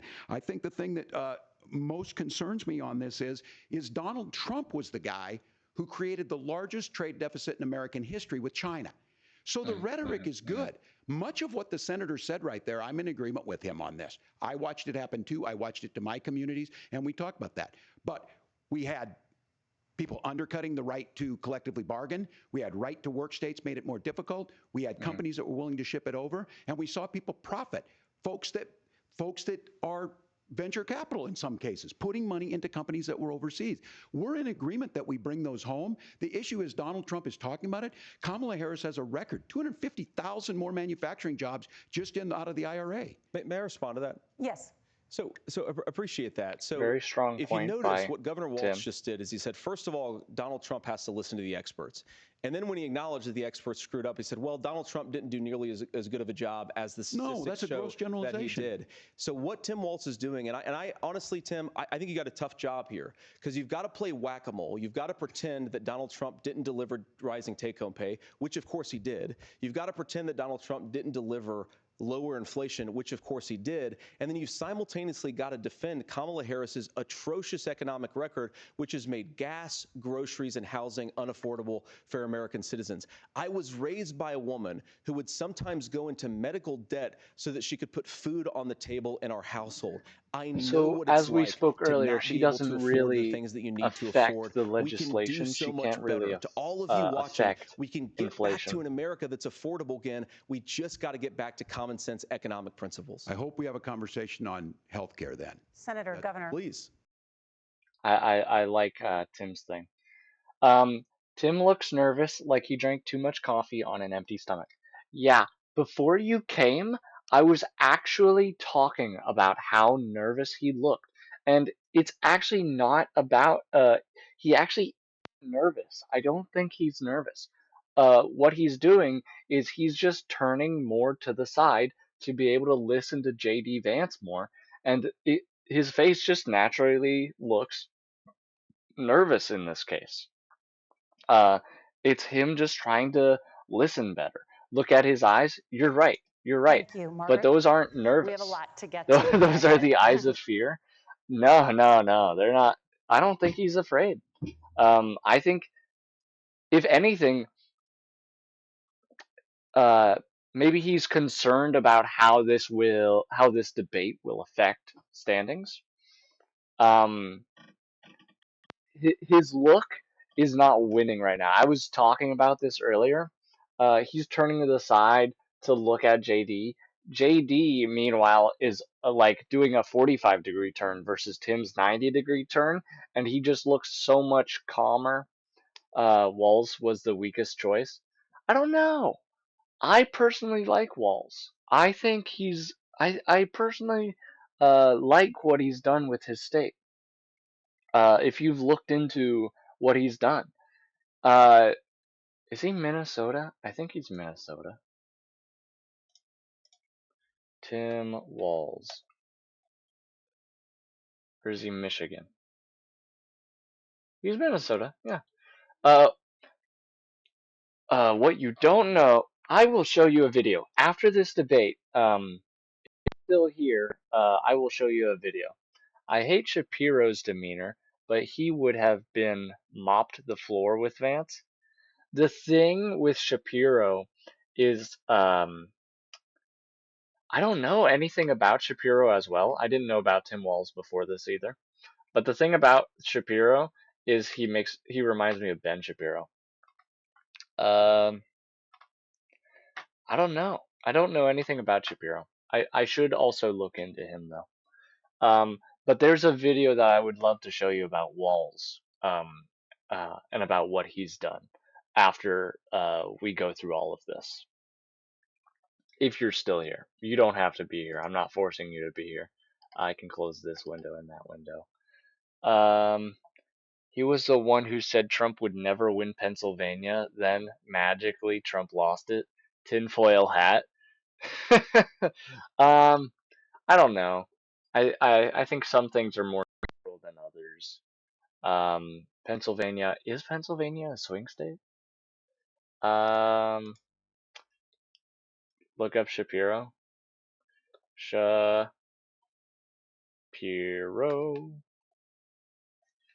Josh Shapiro, Pennsylvania. He's 51. His entire look is out of confidence. I mean, if I look up Tim Walz,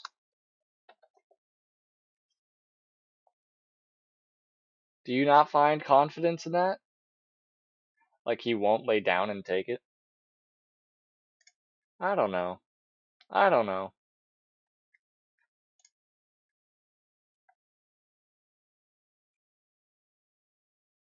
I think it just depends.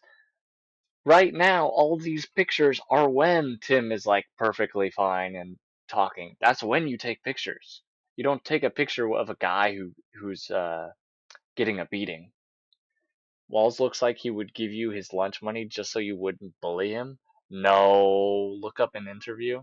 Nah, I won't do that right now. I wanna focus on the thing. But yeah, let's just focus on the um main topic right now. Gentlemen, on many topics, but right now I want to talk about personal qualifications.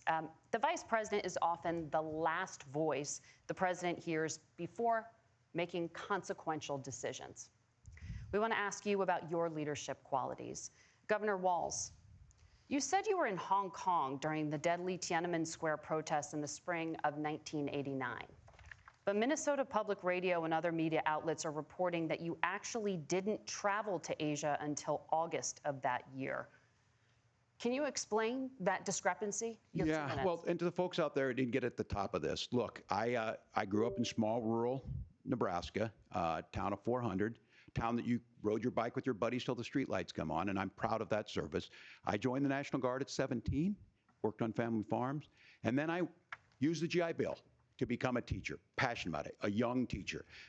My first year out, I got the opportunity in the summer of '89 to travel to China.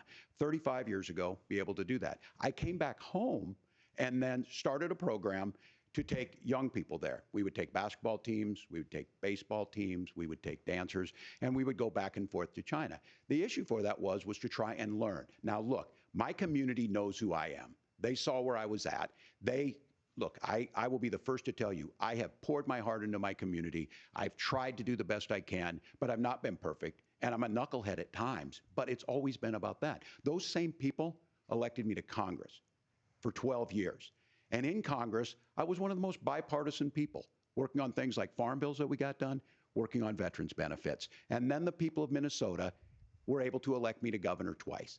So look, my commitment has been from the beginning to make sure that I'm there for the people, to make sure that I get this right. I will say more than anything, many times I will talk a lot. I will get caught up in the rhetoric.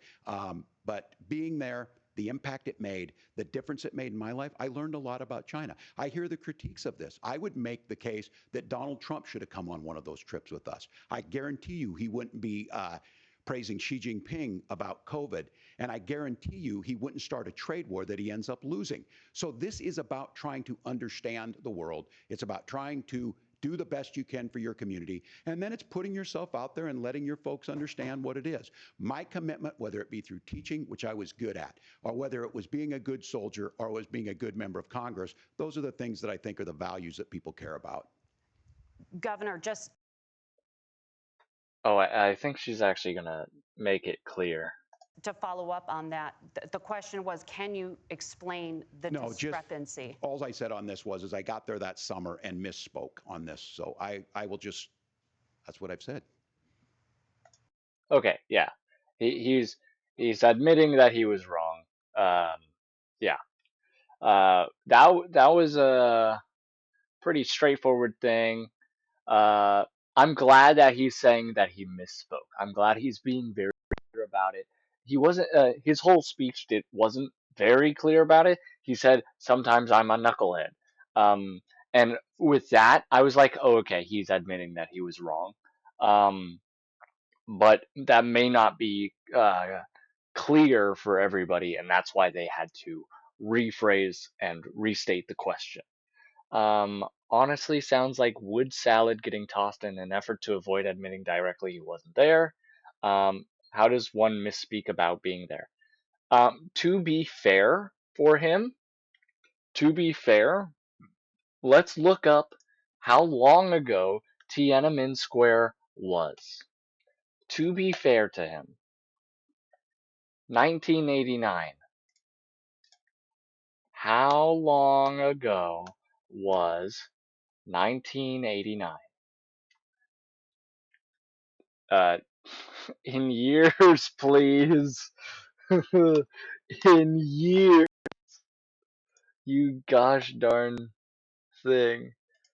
That's crazy.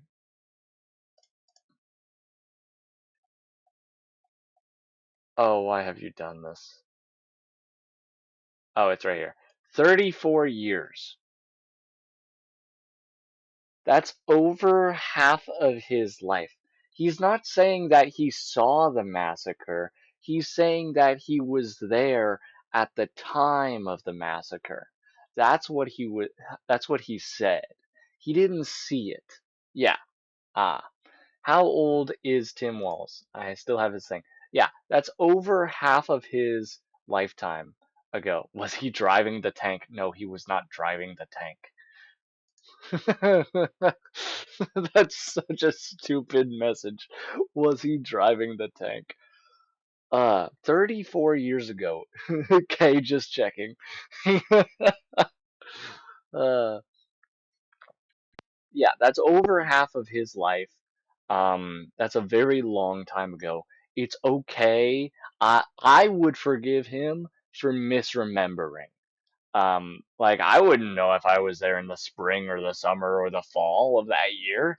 I wouldn't know. All I know is that I was in China that year.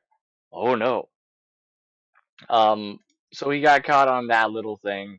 Um, to me, that is understandable, and to me, it's nice that he said, "Hey, I was wrong." But others may not take it that way. So I was in Hong Kong and China during the democracy protests went in. And from that, I learned a lot of what needed to be in governance. Thank you, Governor. Senator Vance, in 2016, you called your running mate Donald Trump unfit for the nation's highest office, and you said he could be America's Hitler. I know you've been asked many times, and you've said you regret those comments and explained you then voted for Donald Trump in 2020. But the Washington Post reported new messages last week in which you also disparaged Trump's economic record while he was president, writing to someone in 2020, quote, "Trump thoroughly failed to deliver his economic populism." You're now his running mate, and you've shifted many of your policy stances to align with his. If you become vice president, why should Americans trust that you will give Donald Trump the advice he needs to hear and not just the advice he wants to hear? You have 2 minutes. Well, first of all, Margaret, because I've always been open. And sometimes, of course, I've disagreed with the president, but I've also been extremely open about the fact that I was wrong about Donald Trump. I was wrong, first of all, because I believed some of the media stories that turned out to be dishonest fabrications of his record. But most importantly, Donald Trump delivered for the American people. Rising wages, rising take-home pay, an economy that worked for normal Americans, a secure southern border, a lot of things, frankly, that I didn't think he'd be able to deliver on. And yeah, when you screw up, when you misspeak, when you get something wrong and you change your mind, you ought to be honest with the American people about it. It's one of the reasons, Margaret, why I've done so many interviews is because I think it's important to actually explain to the American people where I come down on the issues and what changed. Now, you pointed out to messages from 2020. Margaret, I've been extremely consistent that I think there were a lot of things that we could have done better in the Trump administration the first round if Congress was doing its job. I strongly believe, and I've been a United States Senator, that Congress is not just a high-class debating society. It's not just a forum for senators and congressmen to whine about problems. It's a forum to govern. So there were a lot of things on the border, on tariffs, for example, where I think that we could have done so much more if the Republican Congress and the Democrats in Congress had been a little bit better about how they govern the country. They were so obsessed with impeaching Donald Trump, they couldn't actually govern. And I want to talk about this tariff issue in particular, Margaret, because Tim just accused this of being a national sales tax. Look, the one thing, and you're probably surprised to hear me praising Joe Biden, but the one thing that Joe Biden did is he continued some of the Trump tariffs that protected American manufacturing jobs. And it's the one issue, the most pro-worker part of the Biden administration, it's the one issue where Kamala Harris has run away from Joe Biden's record. Think about this. If you're trying to employ slave laborers in China at $3 a day, you're going to do that and undercut the wages of American workers unless our country stands up for itself and says you're not accessing our markets unless you're paying middle-class Americans a fair wage. Senator, your time is up. Nora? That was an okay hit on Vance. I think it was a harder hit on Walz. Um, I feel like that hurt him more, saying that he was not there during the Tiananmen Square massacre, than telling Vance, "Hey, you said that Trump was Hitler, and now you're working with him." Um, I think that hurts more on Walz's side. The messed up part is Twitter censored Trump telling people to go home. Uh, uh, huh. It's a very complicated situation, isn't it?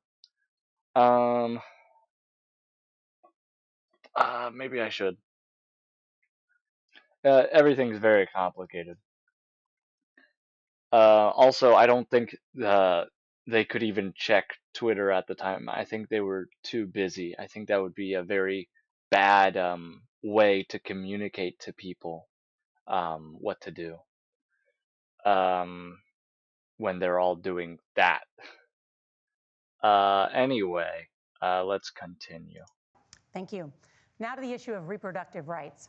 Governor Walz, after Roe versus Wade was overturned, you signed a bill into law that made Minnesota one of the least restrictive states in the nation when it comes to abortion.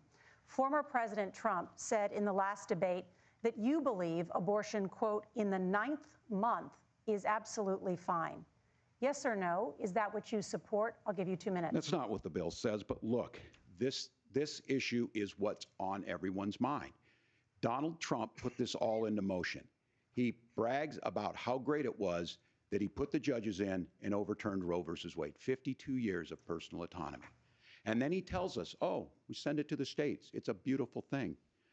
Amanda Zaworski would disagree with you on it's a beautiful thing. A young bride in Texas waiting for their child at 18 weeks. She has a complication, a tear in the membrane. She needs to go in. The medical care at that point needs to be decided by the doctor. And that would have been an abortion. But in Texas, that would have put them in legal jeopardy. She went home, got sepsis, nearly dies, and now she may have difficulty having children.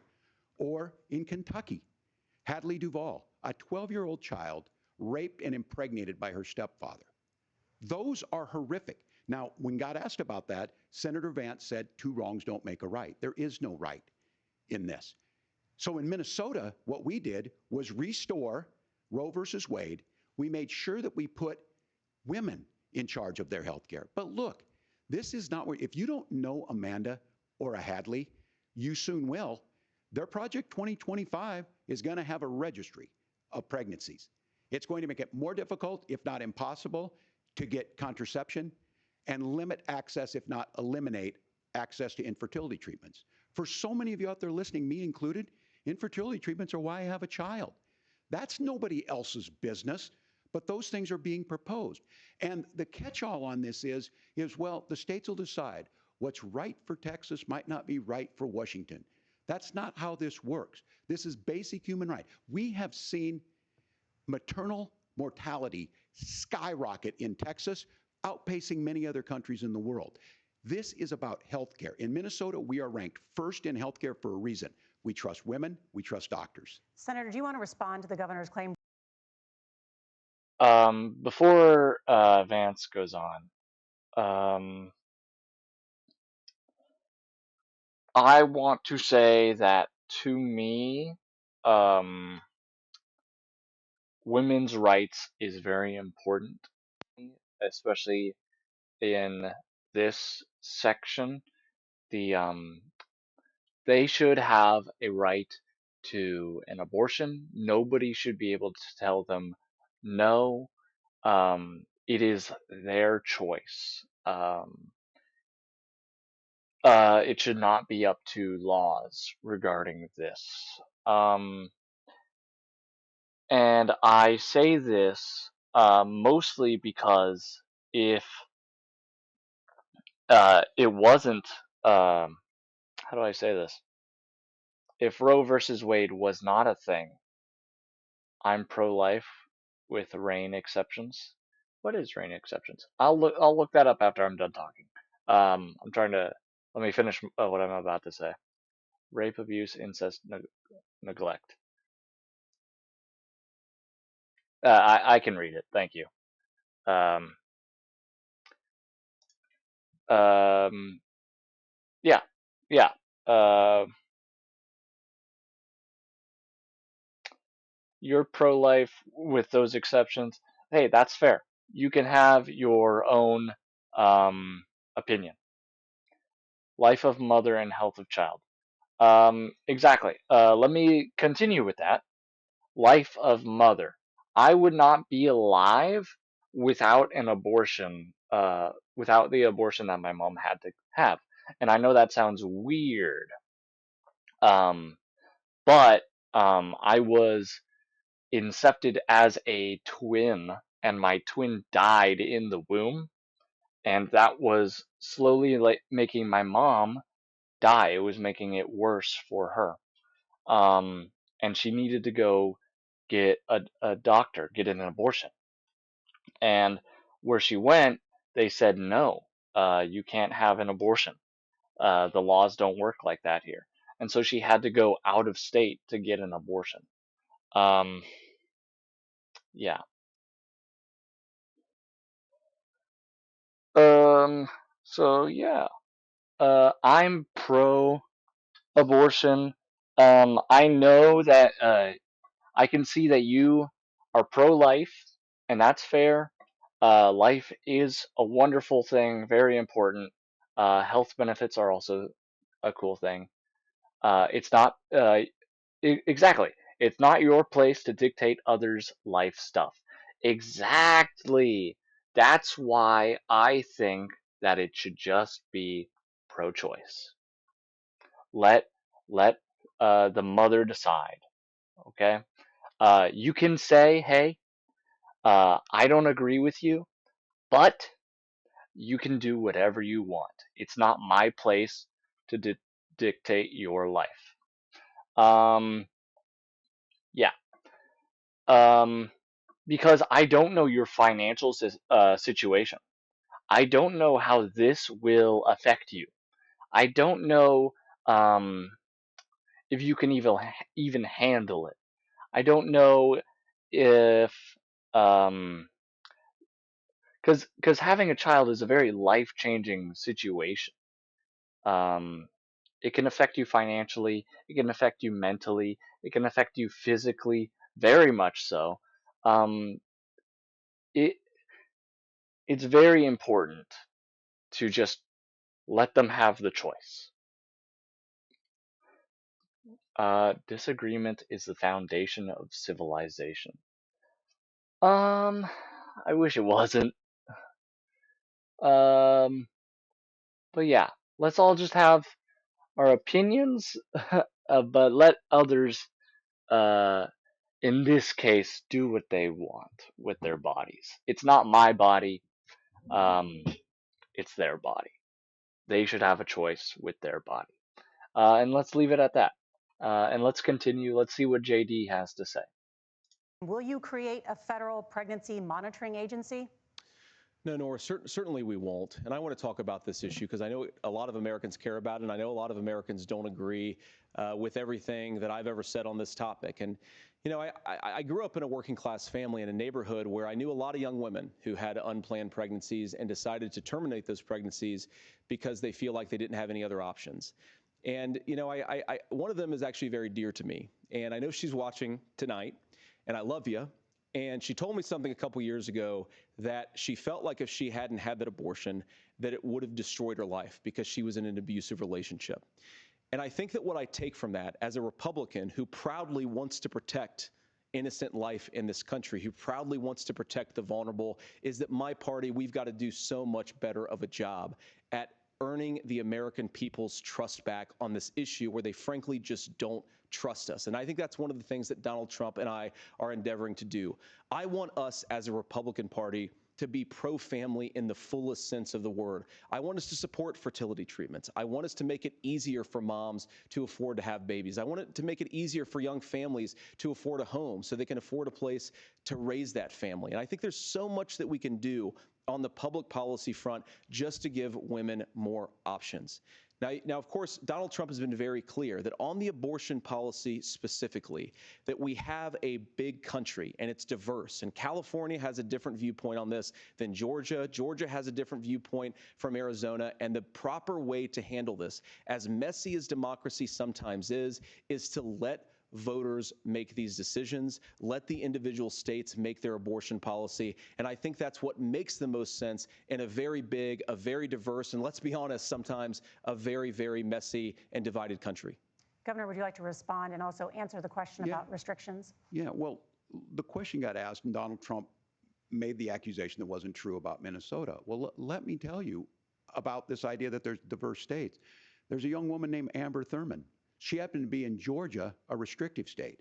Because of that, she had to travel a long distance to North Carolina to try and get her care. Amber Thurman died in that journey back and forth.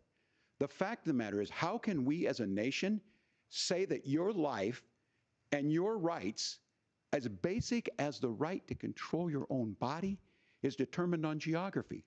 There's a very real chance, had Amber Thurman lived in Minnesota, she would be alive today. That's why the restoration of Roe versus Wade. When you listen to Vice President Harris talk about this subject and you hear me talk about it, you hear us talking exactly the same. Donald Trump is trying to figure out how to get the political right of this. I agree with a lot of what Senator Vance said about what's happening. His running mate, though, does not, and that's the problem. Governor, your time is up. Senator, let me ask you about that. He mentioned, it was, I think, referring to a national ban. In the past, you have supported a federal ban on abortion after 15 weeks. In fact, you said if someone can't support legislation like that, quote, you are making the United States the most barbaric pro-abortion regime anywhere in the entire world. My question is, why have you changed your position? Well, Nora, first of all, I never supported a national ban. I did when I was running for Senate in 2022 talk about Sorry, I have to get a.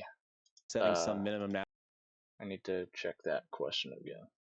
Ask you about that. He mentioned, it was, I think, referring to a national ban. In the past, you have supported a federal ban on abortion after 15 weeks.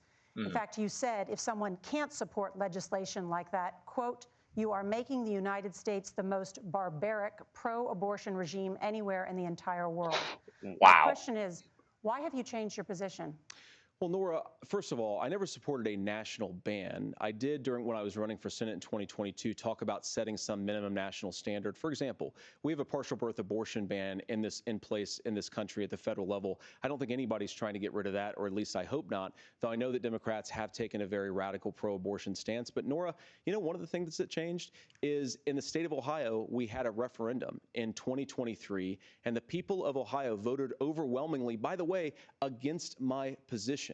And I think that what I learned from that, Nora, is that we've got to do a better job at winning back people's trust. So many young women would love to have families. So many young women also see an unplanned pregnancy as something that's going to destroy their livelihood, destroy their education, destroy their relationships. And we have got to earn people's trust back. And that's why Donald Trump and I are committed to pursuing pro-family policies, making childcare more accessible, making fertility treatments more accessible, because we've got to do a better job at that. And that's what real leadership is. Governor, your response. I'm going to respond on the pro-abortion piece of that. No, we're not. We're pro-women. We're pro-freedom to make your own choice. We know what the implications are to not be that. Women having That was a great rebuttal by Walz. Not pro-abortion, pro-women. And yes, I'm reading the auto mod. Ignore that. Oh, yeah. I'm looking at Political right now just to check. Maybe they have something. But yeah. Good job by Walz, just directly rebutting it. That's great. miscarriages, women not getting the care, physicians feeling like they may be prosecuted for providing that care. And as far as making sure that we're educating our children and giving them options, Minnesota's a state with one of the lowest teen pregnancy rates. We understand that too. We know that the options need to be available, and we make that true. We also make it, we're a top 3 state for the best place to raise children. But these two things, to try and say that we're pro-children, but we don't like this, or you guys are pro-abortion, that's not the case at all. We are pro-freedoms for women to make their choices, and we're going, and Kamala Harris is making the case, to make options for children more affordable, a $6,000 child tax credit, but we're not going to base that on the backs of making someone like Amber Thurman drive 600 miles to try and get health care. Senator. May I respond to that? First of all, Governor, I agree with you. Amber Thurman should still be alive, and there are a lot of people who should still be alive, and I certainly wish that she was. And maybe you're free to disagree with me on this and explain this to me, but as I read the Minnesota law that you signed into law, the statute that you signed into law, it says that a doctor who presides over an abortion where the baby survives, the doctor is under no obligation to provide life-saving care to a baby who survives a botched late-term abortion. That is, I think, That's whether not you're true. pro-choice or pro-abortion, that is fundamentally barbaric. And that's why I use that word, Nora, is because some of what we've seen, do you want to force Catholic hospitals to perform abortions against their will? Because Kamala Harris has supported suing Catholic nuns to violate their freedom of conscience. We can be a big and diverse country where we respect people's freedom of conscience and make the country more pro-baby and pro-family. But please. Yes, Governor, please respond. Look, this is one where there's always something there. This is a very simple proposition. These are women's decisions to make about their healthcare decisions, and the physicians who know best when they need to do this. Trying to distort the way a law is written to try and make a point, that's not it at all. What was I wrong about, Governor? Please tell me, what was I wrong about? That is not the way the law is written. Look, I've given But how? I've given this advice on a lot of things, that getting involved, that's been misread, and it was fact-checked at the last debate. But the point on this is there's a continuation of these guys to try and tell women or to get involved. I use this line on this, just mind your own business on this. Things worked best when Roe versus Wade was in place. When we do a restoration of Roe, that works best. That doesn't preclude us from increasing funding for children. It doesn't increase us from making sure that once that child's born, like in Minnesota, they get meals, they get early childhood education, they get health care. So the hiding behind we're going to do all these other things when you're not proposing them in your budget, Kamala Harris is proposing them. She's proposing all those things to make life easier for families. I asked a specific question, Governor. You gave me a slogan as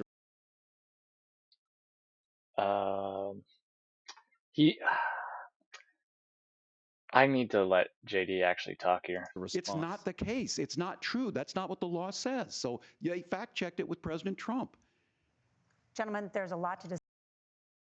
JD did a really good thing in debating. He was like, okay, what does it say? Sadly, I can't see your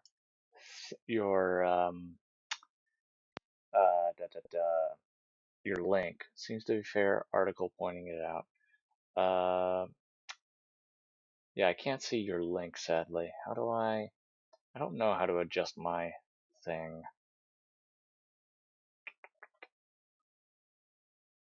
Google the conversation JD Vance is no popper. Okay, I will do that.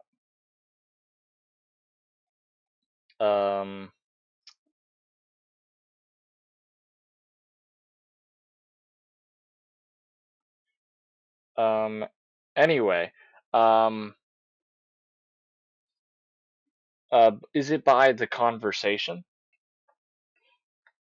Or is it by Yahoo?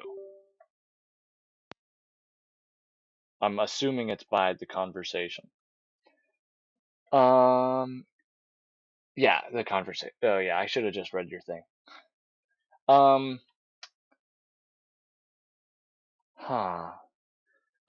Walz was very good. He was like, let them have a choice.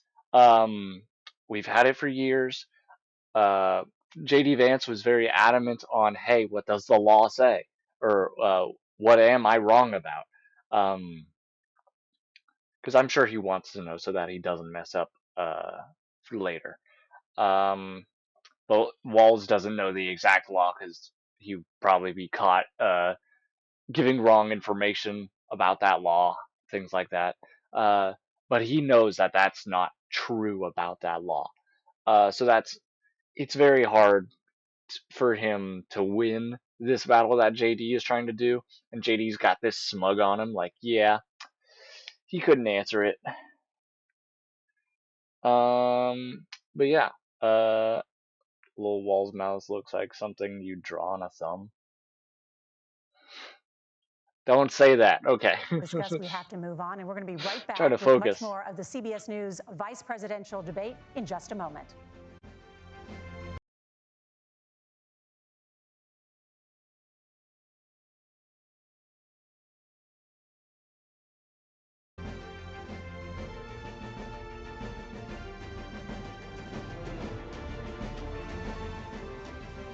Welcome back to the CBS News vice presidential debate. We want to turn now to America's gun violence epidemic. The leading cause of death for children and teens in America is by firearms. Senator Vance, you oppose most gun legislation that Democrats claim would curb gun violence. You oppose red flag gun laws and legislation to ban certain semi-automatic rifles, including AR-15s. So let me ask you, earlier this year, for the first time, the parents of a school shooter were convicted of involuntary manslaughter and sentenced to 10 years in prison. Do you think holding parents responsible could curb mass shootings? I'll give you 2 minutes. Yeah, well, Nora, on that particular case, I don't know the full details, but I certainly trust local law enforcement and local authorities to make those decisions. I think in some cases the answer is going to be yes, and in some cases the answer is going to be no. And the details really matter here, of course. For example, if a kid steals a gun, that's going to be different than if a parent hands over a gun knowing that their kid is potentially dangerous. But look, I want to just sort of speak as a father of 3 beautiful little kids, and our oldest is now in 2nd grade. And like a lot of parents, we send our kids to school with such hope and such joy and such pride at their little faces on the first day of school. And we know, unfortunately, that a lot of kids are going to experience this terrible epidemic of gun violence. And of course, our hearts go out to the families that are affected by this terrible stuff. And we do have to do better. And I think that Governor Walz and I actually probably agree that we need to do better on this. The question is just, how do we actually do it? Now, here's something that really bothers me and worries me about this epidemic of violence. The gross majority, close to 90% in some of the statistics I've seen, of the gun violence in this country is committed with illegally obtained firearms. And while we're on that topic, we know that thanks to Kamala Harris's open border, we've seen a massive influx in the number of illegal guns run by the Mexican drug cartel. So that number, the amount of illegal guns in our country is higher today than it was 3.5 years ago. But what do we do about the schools? What do we do to protect our kids? And I think the answer is, and I say this not loving the answer, because I don't want my kids to go to school in a school that feels unsafe or where there are visible signs of security. But I unfortunately think that we have to increase security in our schools. We have to make the doors lock better. We have to make the doors stronger. We've got to make the windows stronger. And of course, we've got to increase school resource officers, because the idea that we can magically wave a wand and take guns out of the hands of bad guys, it just doesn't fit with recent experience. So we've got to make our schools safer. And I think we've got to have some common sense bipartisan solutions for how to do that. Governor, you have 2 minutes. Well, I think all the parents watching tonight, this is your biggest nightmare. Look, I got a 17-year-old, and he witnessed a shooting at a community center playing volleyball. Those things don't leave you. As a member of Congress, I sat in my office surrounded by dozens of the Sandy Hook parents, and they were looking at my 7-year-old picture on the wall. Their 7-year-old were dead, and they were asking us to do something. And look, I'm a hunter. I own firearms. The vice president is. We understand that the Second Amendment is there, but our first responsibility is to our kids to figure this out. In Minnesota, we've enacted enhanced red flag laws, enhanced background checks, and we can start to get data. But here's the problem. If we really want to solve this, we've got folks that won't allow research to be even done on gun violence. And this idea that we should just live with it, and here's what I do think, that this is a good start to the conversation. I 100% believe that Senator Vance hates it when these kids, it's abhorrent and it breaks your heart. I agree with that. But that's not far enough when we know there are things that worked. I've spent time in Finland and seen some Finnish schools. They don't have this happen, even though they have a high gun ownership rate in the country. There are reasonable things that we can do to make a difference. It's not infringing on your Second Amendment. And the idea to have some of these weapons out there, it just doesn't make any sense. Kamala Harris, as an attorney general, worked on this issue. She knows that it's there. No one's trying to scaremonger and say we're taking your guns, but I ask all of you out there, do you want your schools hardened to look like a fort? Is that what we have to go? When we know there's countries around the world that their children aren't practicing these types of drills. They're being kids. We owe it to them to get a fix. These are things that shouldn't be that difficult. You can still keep your firearms, and we can make a difference. We have to. If you're listening tonight, this breaks your heart. Senator. Tim, first of all, I didn't know that your 17-year-old witnessed a shooting. And I'm sorry about that, and I hope that he's doing okay. Christ have mercy. It is awful. And I appreciate what Tim said, actually, about Finland, because I do think it illustrates some of the frankly, weird differences between our own country's gun violence problem and Finland. Is, okay, first of all, we have way higher rates of mental health abuse, or mental health substance abuse. We have way higher rates of depression, way higher rates of anxiety. We unfortunately have a mental health crisis in this country that I really do think that we need to get to the root causes of, because I don't think it's the whole reason why we have such a bad gun violence problem, but I do think it's a big piece of it. Another driver of the gun violence epidemic, especially that affecting our kids, it doesn't earn as many headlines, but is the terrible gun violence problem in a lot of our big cities. And this is why we have to empower law enforcement to arrest the bad guys, put them away, and take gun offenders off the streets. I think there's a whole host of things that we can do here, but I do think at our schools we've got to talk about more security. Senator, thank you. Governor, you previously opposed an assault weapons ban, but it's only later in your political career did you change your position. Why? Yeah, I sat in that office with those Sandy Hook parents. I've become friends with school shooters. I've seen it. Look, the NRA, I was an NRA guy for a long time. They used to teach gun safety. I'm of an age where my shotgun was in my car so I could pheasant hunt after football practice. That's not where we live today. And several things I want to mention on this is, talking about cities and where it's at, the number one where the most firearm deaths happen in Minnesota are rural suicides. And we have an epidemic of children getting guns and shooting themselves. And so we have, and we should look at all of the issues, making sure folks have health care and all that, but I want to be very careful. This idea of stigmatizing mental health, just because you have a mental health issue doesn't mean you're violent. And I think what we end up doing is we start looking for a scapegoat.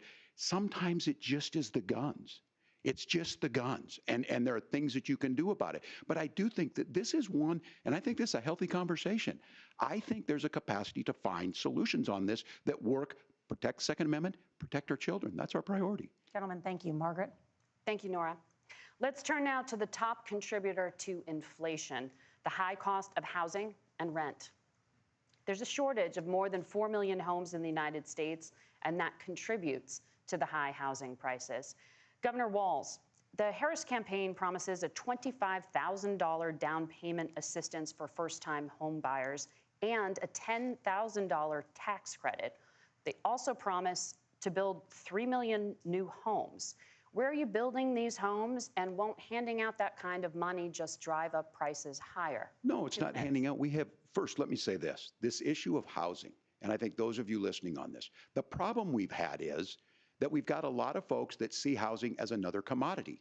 It can be bought up, it can be shifted, it can be moved around. Those are not folks living in those houses. Those of you listening tonight, that house is a big deal. I bought and owned one house in my life.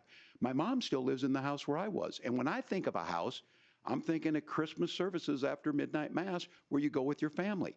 We need to make it more affordable. And one of the things, as I said, this program that the Vice President is pushing forward and bringing a new way of approaching this is something we're doing in Minnesota from that lead.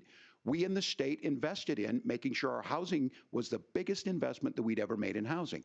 It starts to make it easier. We cut some of the red tape. Local folks, look, we can't do it at the federal level, but local folks make it easier to build those homes. And then that down payment assistance. I can tell all of you out there, one of the, certainly for me, using the GI Bill was one thing, but a veteran's home loan, the big thing about a veteran's home loan is you don't have to pay the down payment. Those are things that make it there. Now, look, you're going to pay it back, and you're going to pay your mortgage. Those are things that we know in the long run, the appreciated value, the generational wealth that's created from it. And I will give Minneapolis an example. Minneapolis is the one city where we've seen the lowest inflation rates.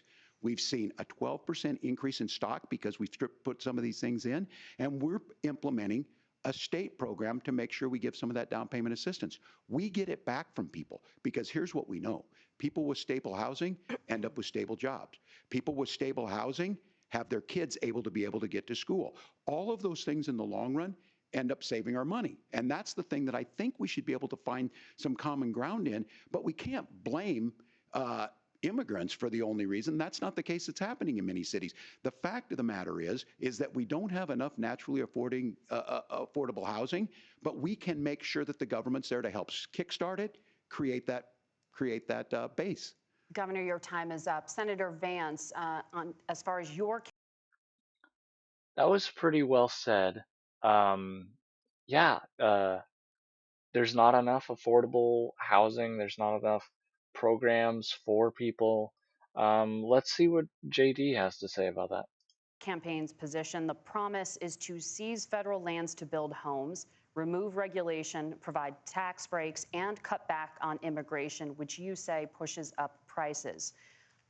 Where are you going to build all the new homes you're promising, and what part of any of this plan will provide immediate relief? You have 2 minutes. Well, first of all, Tim just said something that I agree with. We don't want to blame immigrants for higher housing prices, but we do want to blame Kamala Harris for letting in millions of illegal aliens into this country, which does drive up costs, Tim. 25 million illegal aliens competing with Americans for scarce homes is one of the most significant drivers of home prices in the country. It's why we have massive increases in home prices that have happened right alongside massive increases in illegal alien populations under Kamala Harris's leadership. Now, Tim just mentioned a bunch of ideas. Now, some of those ideas I actually think are halfway decent, and some of them I disagree with, but the most important thing here is Kamala Harris is not running as a newcomer to politics. She is the sitting vice president. If she wants to enact all of these policies to make housing more affordable, I invite her to use the office that the American people already gave her, not sit around and campaign and do nothing while Americans find the American dream of homeownership completely unaffordable. Now, you asked, Margaret, what would immediately change the equation for American citizens if you lower energy prices? As Donald Trump says, drill, baby, drill. One of the biggest drivers of housing costs, aside from illegal immigration, is, think about it. If a truck driver's paying 40% more for diesel, then the lumber he's delivering to the job site to build the house is also going to become a lot more expensive. If we open up American energy, you will get immediate pricing relief for American citizens, not, by the way, just in housing, but in a whole host of other economic goods, too. Senator Vance, you still have 23 seconds there. Do you want to answer? Can I have it? Where, yeah. Governor, we will get to you in a moment, but Senator, where are you going to seize the federal lands? Can you clarify? Well, what Donald Trump has said is we have a lot of federal lands that aren't being used for anything. They're not being used for national park. They're not being used, and they could be places where we build a lot of housing. And I do think that we should be opening up building in this country. We have a lot of land that could be used. We have a lot of Americans that need homes. We should be kicking out illegal immigrants who are competing for those homes, and we should be building more homes for the American citizens who deserve to be here. Senator, your time is up. Governor, I do want to let you respond to the allegation that the vice president is letting in Well, of course, that's not true. And again, you have the facts. I guess we agreed not to fact check. I'll check it. That, look, crossings are down compared to when Donald Trump left office. But it's, again, blaming and not trying to find the solution. I was going to ask, though, on this question, are we going to drill and build houses in the same federal land? And I think when people hear federal lands, these are really important pieces of land. Now, Minnesota doesn't have a lot of federal lands. I know in the western part of the countries we do. There's not a lot of federal lands in and around Minneapolis, for example. So the issue is I don't understand the federal lands issue unless we see this, and I worry about this as someone who cares deeply about our national parks and our federal lands. Look, Minnesota, we protect these things. We've got about 20% of the world's fresh water. These lands protect. They're there for a reason. They belong to all of us. But again, this is when you view housing and you view these things as commodities. Like, there's a chance to make money here. Let's take this federal land and let's sell it to people for that. I think there's better ways to do this. We've seen it in Minnesota. We're able to refurbish some of these houses. We're able to make some investments. That gets people in. And I'm still on the fact on this. Economists, Senator Vance, you said you don't like the economists. Which economists are saying that it is immigrants that's adding to the cost? Governor, your time is up. But Senator, on that point, I'd like for you to clarify. There are many contributing factors to high housing costs. What evidence do you have that migrants are part of this problem? Well, there's a I really like how Tim is directly asking JD, uh, which economists. It's like they're actually having like a conversation. It's very nice. It's so much better than the presidential debate. Uh, it's way nicer. Um, I agree with Walls. Let's not bulldoze our forest when there's good land in cities that's just falling apart because of slumlords. That's a good point. That's a good point with Walls. Um, yeah, yeah, I agree. Um, but I also like that Walls not only said, "Hey, which economists I would love for you to clarify. We need slumlord laws." Yeah, clarify which economists. I feel like JD is going to respond, and I love that about this debate. There's no going around things. He's probably going to respond, and I can't wait. And now the question that was given to him, I'll give him his full question um, that he deserves, his full time. For you to clarify, there are many contributing factors to high housing costs. What evidence do you have that migrants are part of this problem? Well, there's a Federal Reserve study that we're happy to share after the debate. We'll put it up on social media, actually, that really drills down on the connection between increased levels of migration, especially illegal immigration, and higher housing prices. Now, of course, Margaret, that's not the entire driver of higher housing prices. It's also the regulatory regime of Kamala Harris. Look, we are a country of builders. We're a country of doers. We're a country of explorers. But we increasingly have a federal administration that makes it harder to develop our resources, makes it harder to build things, and wants to throw people in jail for not doing everything exactly as Kamala Harris says they have to do. And what that means is that you have a lot of people who would love to build homes who aren't able to build homes. I actually agree with Tim Walz. We should get out of this idea of housing as a commodity. But the thing that has most turned housing into a commodity is giving it away to millions upon millions of people who have no legal right to be here. What are the federal regulations? I deal with this as a governor. You can very quickly reply. I'm sorry. I get this as a governor, and I don't necessarily disagree with that, that in some cases, many of those are local, many of them are state. I don't know which ones are federal, but I think whenever we talk regulations, people think they can get rid of them. I think you want to be able to get out of your house in a fire. I think you want to make sure that it's fireproof and those types of things. So which are the regulations? Because the vice president's not responsible for those. Congress writes those. Governor, thank you. Gentlemen.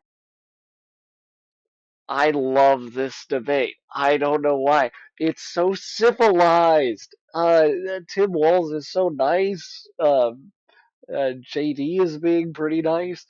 It's just so civilized. They're actually like talking. He's asking, "Hey, what are these regulations? I would love to help. I want to know this stuff." It's so good. And JD was like, "Hey, what was this? I want to know that." I Oh, this is such a dream compared to the presidential debate. There's no like laughing, there's no making fun of each other. It's just truly a debate. And a conversation. It's so much nicer. I don't know how to better express that. That uh yes, please more of that. And we have a lot to get to. You're passionate about the housing crisis, I can tell. But Nora? Thank you. One of the top problems facing Americans is the high cost of health care. Senator Vance, at the last presidential debate, former President Trump was asked about replacing the Affordable Care Act. In response, he said, I forgot to even note that Tim Walz even agreed with points of JD Vance, and both of them are agreeing with each other. Um, well, Trump is a narcissist and Kamala is insane. Can't expect there to be an honest exchange between them. Um, I don't want to say anything about them right now. I do not want to put a brand on them. You are fine with having that opinion, though. That is a perfectly fine opinion. And I just interrupted that time for their question. Let's focus on the totally sane debate going on. Yes, I agree. Let's focus on the totally sane debate right now. But I love that they're like, yeah, I agree with him. Let's uh, like Tim Walz is like, yeah, I agree. Let's focus more on that. I love that. I love that. Yes. Anyway, let's continue. Uh, we have a lot to get to. You're passionate about the housing crisis, I can tell. But Nora? Thank you. One of the top problems facing Americans is the high cost of health care. Senator Vance, at the last presidential debate, former President Trump was asked about replacing the Affordable Care Act. In response, he said, I have concepts of a plan. Since then, Senator, you've talked about changing how chronically ill Americans get health insurance. Can you explain how that would work? And can you guarantee that Americans with pre-existing conditions won't pay more? I'll give you 2 minutes. Well, of course, we're going to cover Americans with pre-existing conditions. In fact, a lot of my family members have gotten health care. I believe, members of my family actually got private health insurance, at least for the first time, switched off of Medicaid onto private insurance for the first time under Donald Trump's leadership. And I think that, a lot of people have criticized this concepts of a plan remark. Look, it's very simple common sense. I think as Tim Walz knows from 12 years in Congress, you're not going to propose a 900-page bill standing on a debate stage. It would bore everybody to tears, and it wouldn't actually mean anything because part of this is the give and take of bipartisan negotiation. Now, when Donald Trump was actually president, and again, he has a record to be proud of, prescription drugs fell in 2018 for the first time in a very long time. Under Kamala Harris's leadership, prescription drugs are up about 7%. Under Donald Trump's entire 4 years, they were up about 1.5%. He introduced pricing transparency. Think about healthcare. You go into a hospital, you try to buy something, and nobody knows what it actually costs. That price transparency will actually give American consumers a little bit more choice and will also drive down costs. And we talked about, the reinsurance regulations is what I was talking about. Look, Donald Trump has said that if we allow states to experiment a little bit on how to cover both the chronically ill but the non-chronically ill, it's not just a plan. He actually implemented some of these regulations when he was president of the United States. And I think you can make a really good argument that it salvaged Obamacare, which was doing disastrously until Donald Trump came along. And I think this is an important point about President Trump. Of course, you don't have to agree with everything that President Trump has ever said or ever done.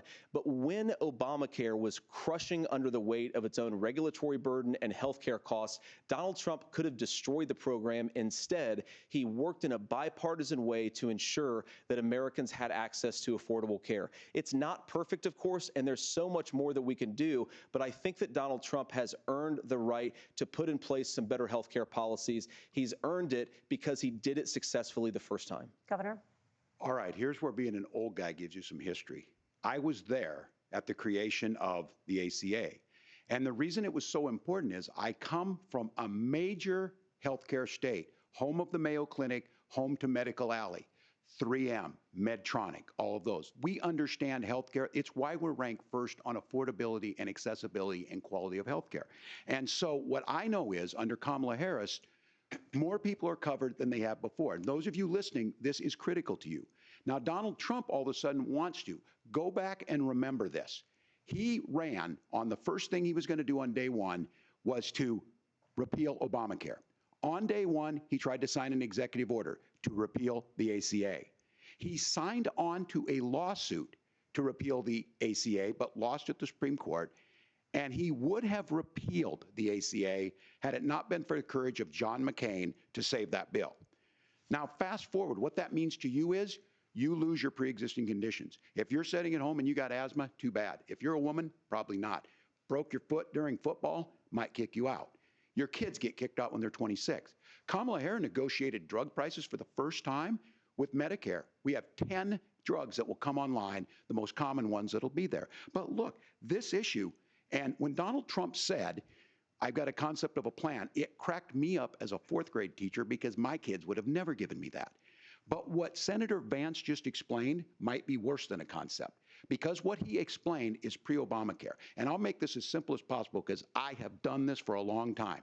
What they're saying is, if you're healthy, why should you be paying more? So what they're going to do is let insurance companies pick who they insure, because guess what happens? You pay your premium, it's not much. They figure they're not going to have to pay out to you. But those of you a little older, gray, got cancer, you're going to get kicked out of it. That's why the system didn't work. Kamala Harris will protect and enhance the ACA. Governor, thank you. Senator, you have not yet explained how you would protect.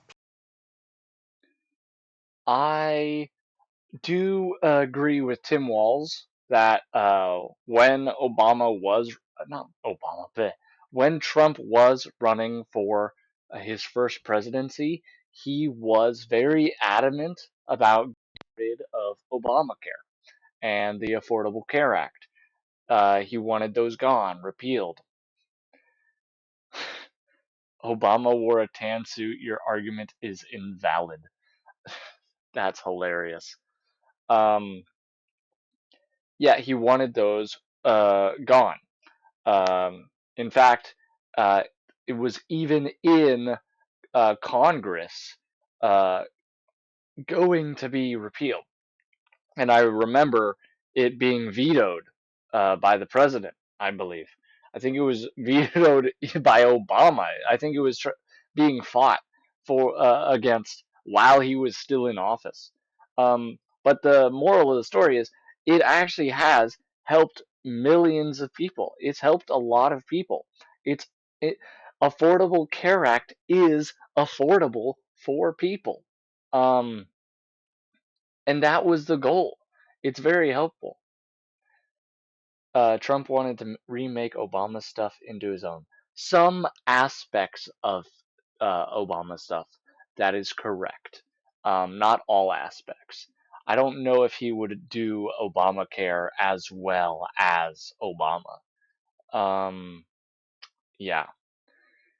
And if he wanted to have better, like, if he wanted to be known for better health care, then he should have just added on to it instead of trying to take it away and then make another one. Lord and Asher would have done it better. You think Vance would be a better president than Trump? I don't know. Maybe. I don't know. I don't know either. I'm not. I don't know Vance's things. I don't know how he rules. Wait, never mind the wailing death. I forgot about that. Yeah, Vance is sane. He's case closed. Yeah, probably. Uh, yeah. Think about Trump and Nasher both had an epidemic. That's kind of funny.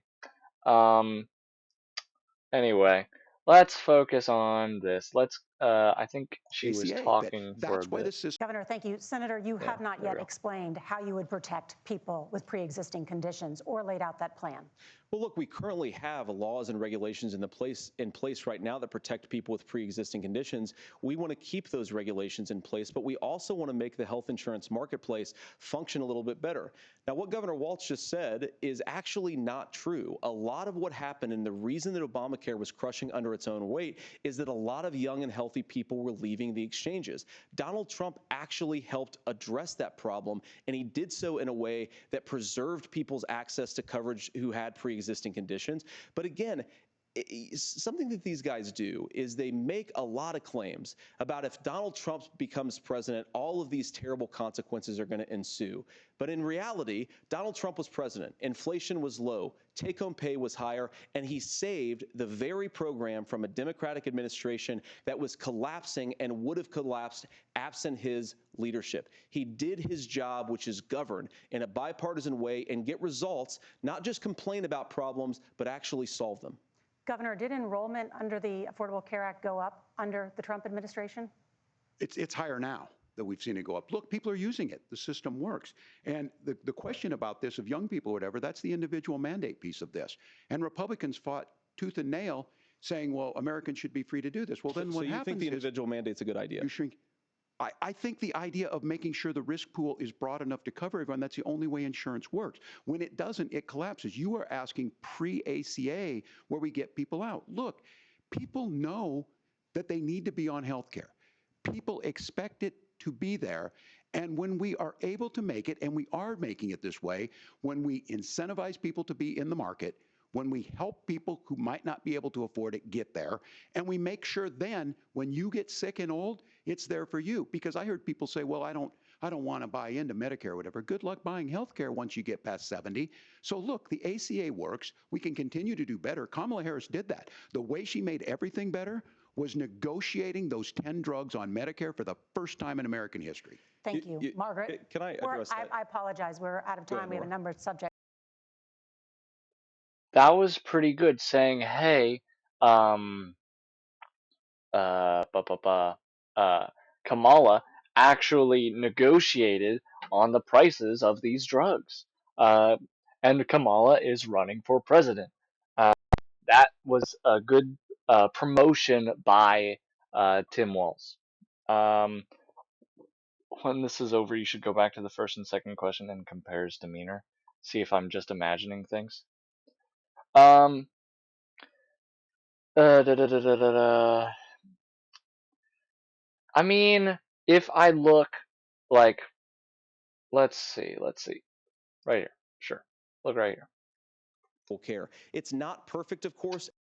I think that's just how he looks. I think he just looks a little concerned. I think he just looks nervous. He's focused. And there's so much more that we can do, but I think that Donald Trump has You're right. earned That the is right the to look put of in a place some. focused man. All right, here's where being an old guy gives you some history. I was there at the creation of the ACA. And the reason He was there. Let's go back to where we were. I don't even remember where we were. said, I've got a concept of a plan. It cracked me up as a fourth grade. Might be possible. Laws and regulations. Trump's program is Affordable Care Act go up under the Trump administration? It's higher now that we've heard that but I don't think better Slide was back like 15 negotiating minutes. those 10 drugs on Medicare for the first time in American history. Thank you. Oh. Margaret? Can I We are right here. Anyway, we are. Where are we right now? We're at 108.25. Slide back 15 minutes, and I can just look. I don't know. I really do think that's just how it works. Yeah, I think that's just how he looks.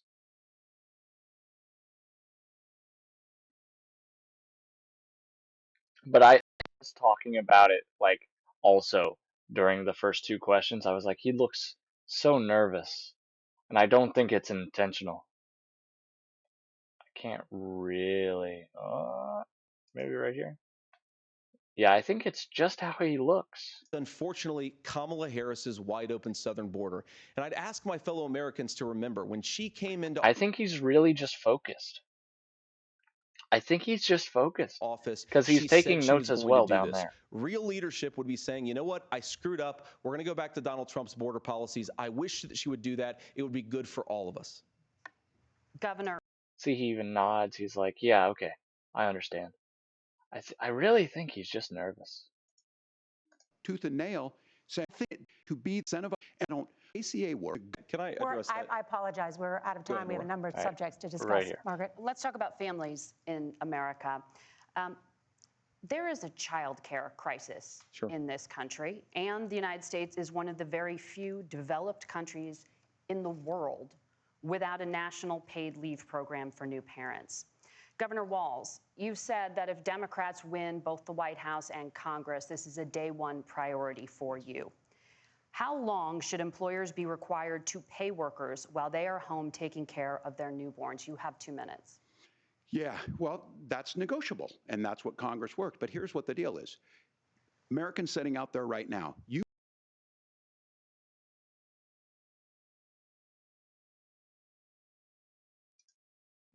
No. Is my Wi-Fi bad?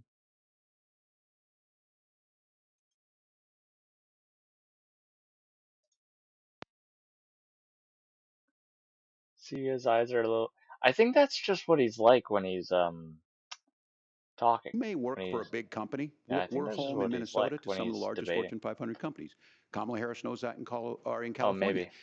Those companies provide paid family medical leave. One is, I think they're moral and they think it's a good thing, but it also keeps their employees healthy.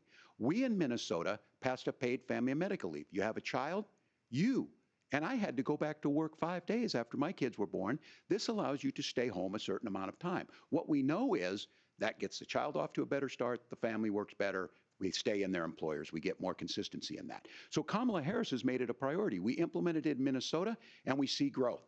That's how you become a pro-business state. But the negotiations on it, and here's the issue, those big companies are able to offer it. Those of you out there who don't have it, just imagine what happens if you get cancer or your child gets sick. We know what happens. You end up staying home. In some cases, that means no paycheck because you've got no protection on that. This is the case of an economy that Donald Trump has set for the wealthiest amongst us. He's willing to give those tax breaks to the wealthiest. He's willing to say, bust those unions up, do whatever. What we're saying is the economy works best when it works for all of us. And so a paid family medical leave program, and I will tell you, go to the families or go to the businesses and ask them. As far as childcare on this, you have to take it at both the supply and the demand side. You can't expect the most important people in our lives to take either our children or our parents to get paid the least amount of money. And we have to make it easier for folks to be able to get into that business and then to make sure that folks are able to pay for that. We were able to do it in Minnesota, and I'm still telling you this. We were listed as the best state. We're still in crisis on this. A federal program of paid family and medical leave and help with this will enhance our workforce, enhance our families, and make it easier to have the children that you want. Governor, your time is up. Senator, do you support a That was really well said. The economy works best when it's working for all of us. He said that really well. Um, yeah, let's see what JD has to say. national paid leave program? And if so, for how long should employers be mandated to pay their employees while they are home taking care of their newborn? You have 2 minutes. Yeah, well, first of all, Margaret, a number of my Republican colleagues and some Democrats, too, have worked on this issue. And I think there is a bipartisan solution here because a lot of us care about this issue. I mean, look, I speak from this very personally because I'm married to a beautiful woman who is an incredible mother to our 3 beautiful kids, but is also a very, very brilliant corporate litigator. And I'm so proud of her. But being a working mom, even for somebody with all of the advantages of my wife, is extraordinarily difficult. And it's not just difficult from a policy perspective. She actually had access to paid family leave because she worked for a bigger company. But the cultural pressure on young families and especially young women, I think makes it really hard for people to choose the family model they want. A lot of young women would like to go back to work immediately. Some would like to spend a little time home with the kids. Some would like to spend longer at home with the kids. We should have a family care model that makes choice possible. And I think this is a very important substantive difference between Donald Trump and Kamala Harris's approach. I mean, look, if you look at the federal programs that we have that support paid family leave right now, the Community Development Block Grant, and there's another block grant program that spends a lot of money from the federal government. These programs only go to one kind of child care model. Let's say you'd like your church maybe to help you out with child care. Maybe you live in a rural area or an urban area and you'd like to get together with families in your neighborhood to provide child care in the way that makes the most sense. You don't get access to any of these federal monies. We want to promote choice in how we deliver family care and how we promote child care because, look, it is unacceptable. And, you know, of course, Tim and I have been on the campaign trail a lot the past 7 or 8 weeks. And one of the biggest complaints I hear from young families is people who feel like they don't have options, like they're choosing between going to work or taking care for their kids. That is an incredible burden to put on American families. We're the only country that does it. I think we could do a heck of a lot better. Senator, thank you. You have also said, Senator Vance, many things about the American family. The Federal Reserve says parents will spend nearly as much on child care as they do on housing each month. So I want to get your thoughts on this.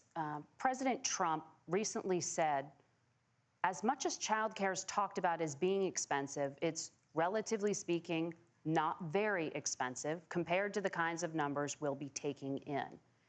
Is President I feel like JD's like, why did he say that? I feel like He's like, he said something again.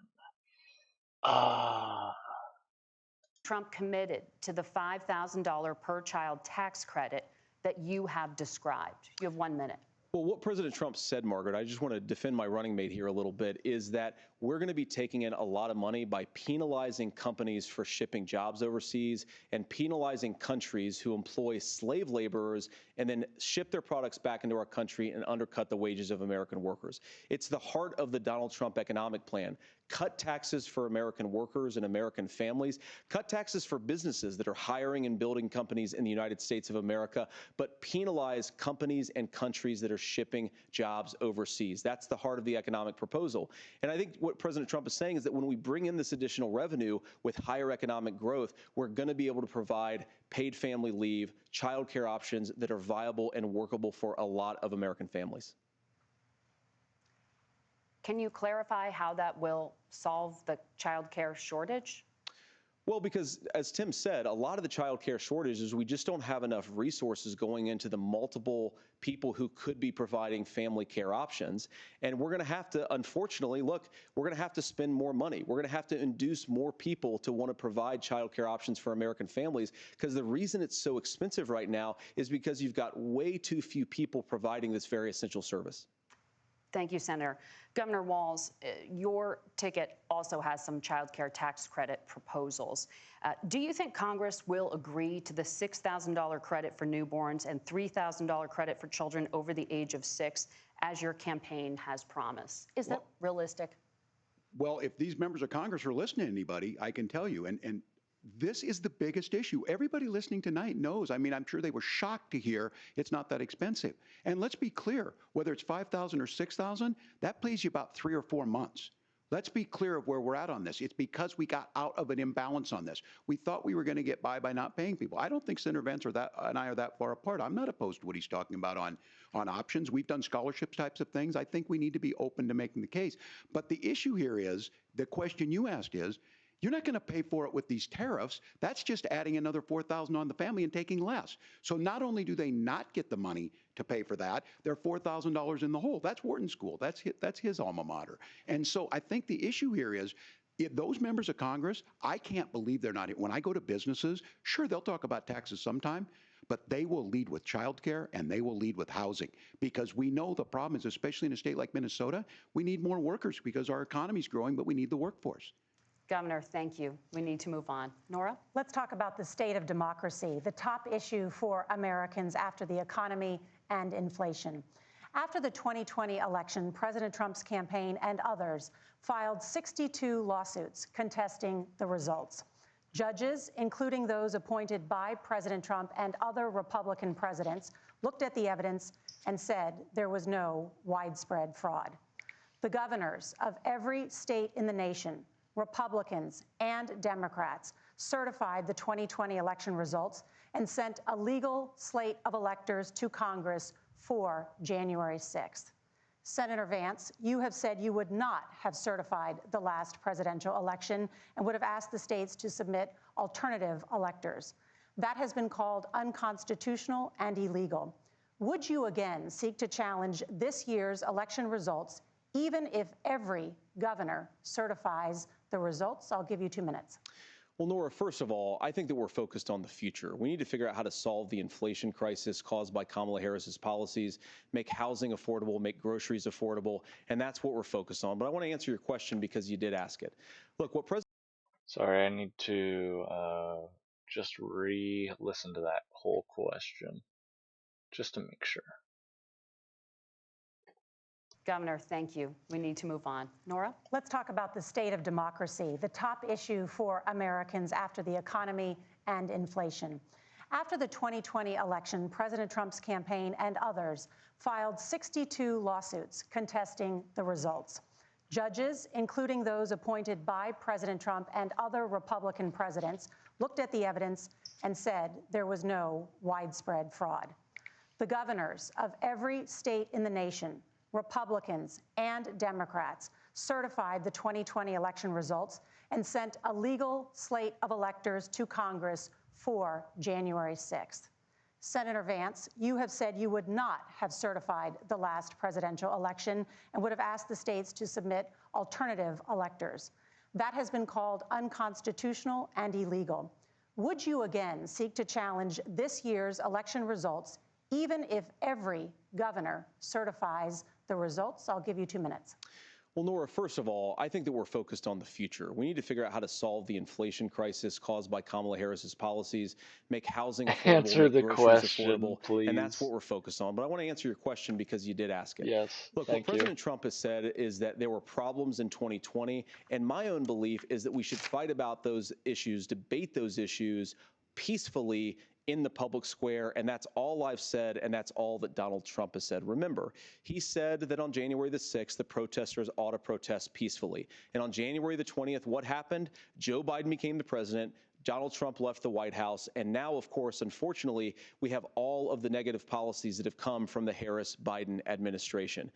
I believe that we actually do have a threat to democracy in this country, but unfortunately, it's not the threat to democracy that Kamala Harris and Tim Walz want to talk about. It is the threat of censorship. It's Americans casting aside lifelong friendships because of disagreements over politics. It's big technology companies silencing their fellow citizens. And it's Kamala Harris saying that rather than debate and persuade her fellow Americans, she'd like to censor people who engage in misinformation. I think that is a much bigger threat to democracy than anything that we've seen in this country in the last 4 years, in the last 40 years. Now, I'm really proud, especially given that I was raised by two lifelong blue-collar Democrats, to have the endorsement of Bobby Kennedy Jr. and Tulsi Gabbard, lifelong leaders in the Democratic coalition. And of course, they don't agree with me and Donald Trump on every issue. We don't have to agree on every issue, but we're united behind a basic American First Amendment principle that we ought to debate our differences. We ought to argue about them. We ought to try to persuade our fellow Americans. Kamala Harris is engaged in censorship at an industrial scale. She did it during COVID. She's done it over a number of other issues. And that, to me, is a much bigger threat to democracy than what Donald Trump said when he said that protesters should peacefully protest on January the 6th. Governor? Well, I've enjoyed tonight's debate, and I think there was a lot of commonality here. And I'm sympathetic to misspeaking on things, and I think I might have with the senator. Me too, man. There's one though that this one is troubling to me, and I say that because I think we need to tell the story. Donald Trump refused to acknowledge this, and the fact is that I don't think we can be the frog in the pot and let the boiling water go up. He was very clear. I mean, he lost this election, and he said he didn't.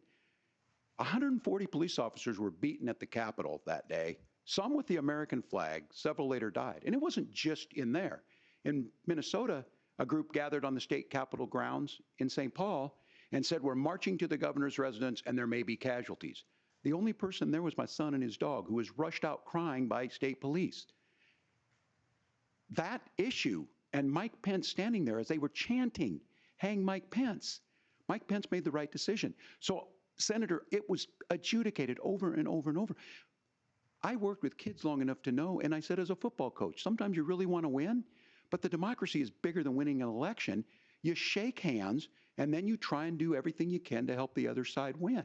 That's what was at stake here. Now, the thing I'm most concerned about is the idea that imprisoning your political opponents, already laying the groundwork for people not accepting this. And a president's words matter. A president's words matter.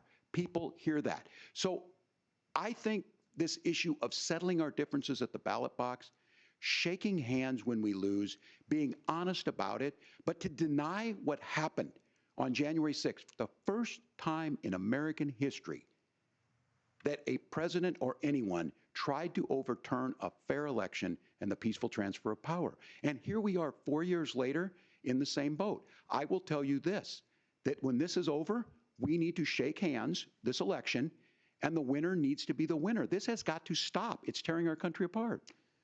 Margaret? Senator Vance, did you want to respond to that? Yeah, well, look, Tim, first of all, it's really rich for Democratic leaders to say that Donald Trump is a unique threat to democracy when he peacefully gave over power on January the 20th, as we have done for 250 years in this country. We are going to shake hands after this debate and after this election. And of course, I hope that we win, and I think we're going to win. But if Tim Walz is the next vice president, he'll have my prayers, he'll have my best wishes, and he'll have my help whenever he wants it. But we have to remember that for years in this country, Democrats protested the results of elections. Hillary Clinton in 2016 said that Donald Trump had the election stolen by Vladimir Putin because the Russians bought like $500,000 worth of Facebook ads. This has been going on for a long time. And if we want to say that we need to respect the results of the election, I'm on board. But if we want to say, as Tim Walz is saying, that this is just a problem that Republicans have had, I don't buy that. Governor. January 6th was not Facebook ads. And I think a revisionist history on this. Look, I don't understand how we got to this point. But the issue was that happened. Donald Trump can do it. And all of us say there's no place for this. It has massive repercussions. This idea that there's censorship to stop people from threatening to kill someone, threatening to do something, that's not censorship. Censorship is book banning. We've seen that. We've seen that brought up. I just think for everyone tonight, and I'm going to thank Senator Vance. I think this is the conversation they want to hear. And I think there's a lot of agreement, but this is one that we are miles apart on. This was a threat to our democracy in a way that we had not seen.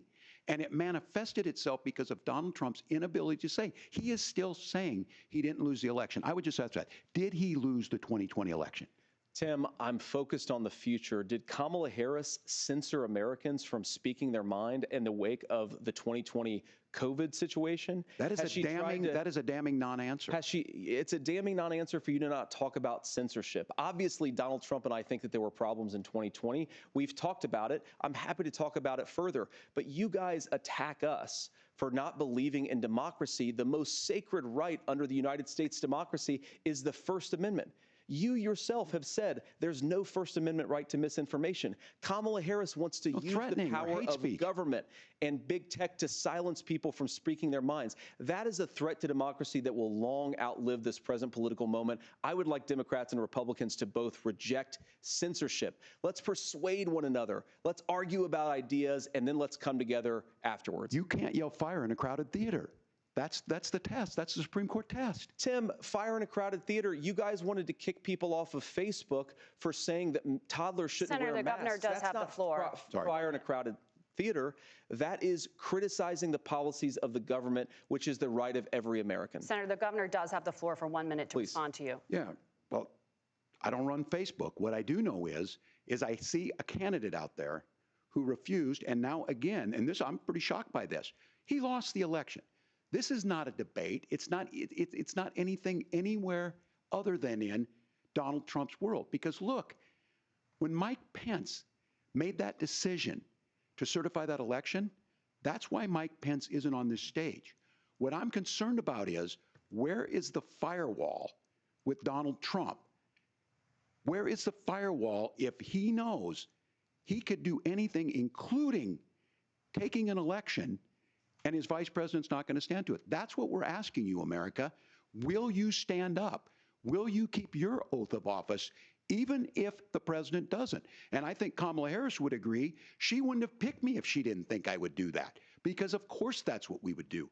So America, I think you've got a really clear choice on this election of who's going to honor that democracy and who's going to honor Donald Trump. Governor, your time is up. Thank you, gentlemen. We will be right back with both of our candidates. The CBS News vice presidential debate continues.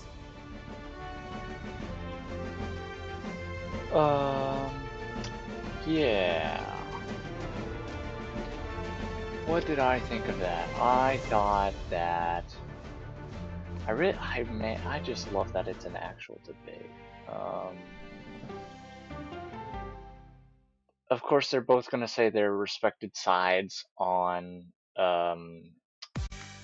the election, whether it was rigged or not, things like that. Has one of the quickest minds it's very general things. I don't really want to even express an opinion on it, because I know that they have these cookie cutter answers most of the time. I'm just happy that they go back and forth a lot of time. CBS Mornings, weekdays at 7. Like it's an actual talk between people. I am going to skip these ads. Because nothing ever happens in East Palestine. If it will show me. Nope, too far. didn't show me. Okay.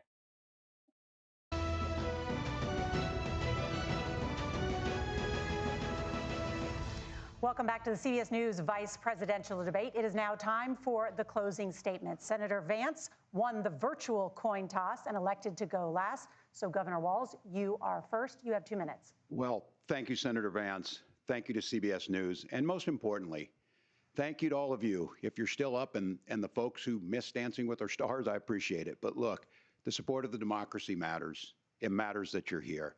And I'm as surprised as anybody of this coalition that Kamala Harris has built, from Bernie Sanders to Dick Cheney to Taylor Swift, and a whole bunch of folks in between there. And they don't all agree on everything, but they are truly optimistic people. They believe in a positive future of this country and one where our politics can be better than it is. And I have to tell you, that better than it is the sense of optimism that there can be an opportunity economy that works for everyone, not just to get by, but to get ahead. And the idea that freedom really means something. Not the freedom of government to be in your bedroom or exam room, but the freedom for you to make choices about yourself. Now, look, we all know who Donald Trump is. He's told us, and as Maya Angelou said, believe him when he told you that. His first inaugural address talked about American carnage, and then he spent 4 years trying to maybe do that. Senator Vance tonight made it clear he will stand with Donald Trump's agenda. He will continue to push down that road. Excuse me. Kamala Harris gives us a different option. Now, I'll have to tell you, I'm going to be careful about the quotes, but there's one that Senator Vance said that does resonate with me. He said, Donald Trump makes the people I care about afraid. A lot of America feels that way. We don't need to be afraid. Franklin Roosevelt was right. All we have to fear is fear itself. Kamala Harris is bringing us a new way forward. She's bringing us a politics of joy. She's bringing real solutions for the middle class, and she's centering you at the heart of that. All the while asking everyone, join this movement, make your voices heard. Let's look for a new day where everybody gets that opportunity and everybody gets a chance to thrive. I humbly ask for your vote on November 5th for Kamala Harris. Governor Walz, thank you. Senator Vance, your closing statement. Well, I want to thank Governor Walz, you folks at CBS, and of course the American people for tuning in this evening. And one of the issues we didn't talk about was energy. And I remember when I was being raised by my grandmother, when she didn't have enough money to turn on the heat some nights because Ohio gets pretty cold at night and because money was often very tight. And I believe, as a person who wants to be your next vice president, that we are a rich and prosperous enough country where every American, whether they're rich or poor, ought to be able to turn on their heat in the middle of a cold winter night. That's gotten more difficult thanks to Kamala Harris's energy policies. I believe that whether you're rich or poor, you ought to be able to afford a nice meal for your family. That's gotten harder because of Kamala Harris's policies. I believe that whether you're rich or poor, you ought to be able to afford to buy a house. You ought to be able to live in safe neighborhoods. You ought to not have your communities flooded with fentanyl. And that, too, has gotten harder with because of Kamala Harris's policies. Now, I've been in politics long enough to do what Kamala Harris does when she stands before the American people and says that on day one, she's going to work on all these challenges I just listed. She's been the vice president for 3.5 years. Day one was 1,400 days ago, and her policies have made these problems worse. Now, I believe that we have the most beautiful country in the world. I meet people on the campaign trail who can't afford food, but have the grace and generosity to ask me how I'm doing and to tell me they're praying for my family. What that has taught me is that we have the greatest country, the most beautiful country, the most incredible people anywhere in the world. But they're not going to be able to achieve their full dreams with the broken leadership that we have in Washington. They're not going to be able to live their American dream if we do the same thing that we've been doing for the last 3.5 years. We need change. We need a new direction. We need a president who has already done this once before and did it well. Please vote for Donald Trump. And whether you vote for me or vote for Tim Walz, I just want to say I'm so proud to be doing this, and I'm rooting for you. God bless you, and good night. Senator Vance, thank you. And thank you both for participating in the only vice presidential debate of this election cycle. I'm Margaret Brennan. And I'm Nora O'Donnell. And a reminder, there are just 35 days until Election Day. Please get out and vote. And for all of us here at CBS News, thank you and good night. let them shake. It was a good debate, and it looks like they're having a good conversation afterward. Very good debate. I really appreciate it. The first and only vice presidential debate. This election is now complete. It was a cordial debate of the kind that people mostly say they want. You notice here the two candidates lingering on the stage. That's quite a difference from the presidential debate, in which it was not even sure that Vice President Harris and Donald Trump would shake hands. It was a debate in which the line, "I appreciate what Tim said about Finland," was one of the many ways in which yeah, they did. It was great. Both sides had a great debate. Truly, both sides had a good debate. Yeah.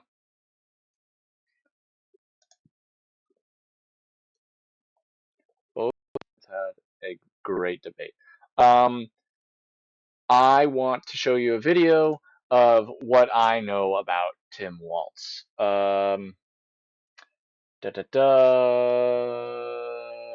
Maybe it's this. Tim Walz. Not that one. It is that one, but it's not that one. Yeah, this one. The new vice presidential candidate, Tim Build the Wall I don't Walz. know. I don't think it would. Similarly to JD Vance, I wanted to just do a little research and kind of break down what I was finding about our new VP candidate. I need to open by saying something, because I was concerned about how to present this. I was trying to go through all this effort to appear unbiased, and I've decided I'm not going to do that. I am biased. I really like Tim Walz. I liked him already, and then I read more about him and I liked him more. If anything, the thing people might not like me for is that I wish he was president. Weeks ago, I think during when Biden was still running, I said, I wish we could just get a candidate that had like a long career of public service that we've never heard of, who's a normal person. That is what I finally feel like I got. The first thing I wanted to mention was that, like, for me, it's a little bit shocking how quickly there has been a rebound in the enthusiasm, the polling, the donations, and the movement for the Democratic Party in America in the past 3 weeks. It's shocking. What's so funny to me is that Biden's approval numbers are going up. People are like, we like you, but just not as president, which is so funny. But anyway, so just talking about Tim Walz, basically the long story short is he joined the military. I forget which exact rank he got to, but it's the highest rank anyone serving in the House has ever received. Staff sergeant, something like that. Well, I don't remember. And then was a history teacher, a geography teacher, and a football coach for like 12 years. Then served as a senator, and then now governor of Minnesota. And while at governor of Minnesota, he did a bunch of things. Again, I looked at his record, same as JD Vance. I wanted to see what he's voted for and what he's done. The coolest thing about his time there is that they actually just passed a lot of things. Most of them you probably heard about. Things like, guaranteed school lunches for kids, things like weed legalizations, things like some common sense gun control laws. There's some abortion rights stuff, a lot of like stuff that is generally popular. And that was pretty good. But one thing that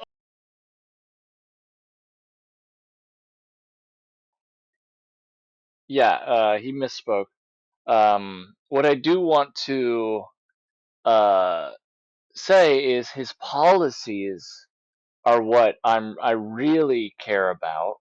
What he's doing and what he likes to do, what he tends to do, how he's governing already. Because I don't really care about what happened to him 20, 30 years ago. I care about what he's doing right now. And right now, if you listen to what this said, I don't care about Walz or Vance at all. And that's okay. You don't have to. What he just said, though, was the coolest thing about his time there is that they actually just passed a lot of things. Most of them you probably heard about. Things like, guaranteed school lunches for kids. Guaranteed school lunches for kids. That is fantastic. That is great. I don't think most states do not have this. But it was a thing during COVID. I think it was a federal thing. Hey, just make it all school lunches free. And then that expired after a year or 18 months, something like that. I don't know the exact day. But Walz was like, hey, no, this really helped. Let's just keep it.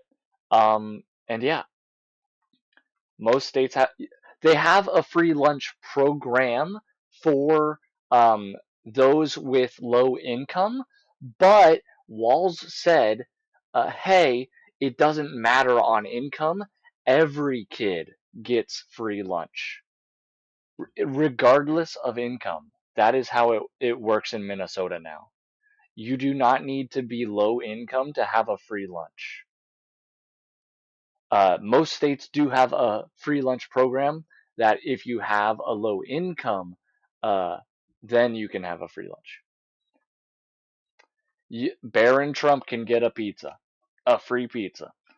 It's so much fairer for people, and it doesn't make kids who need who have low income.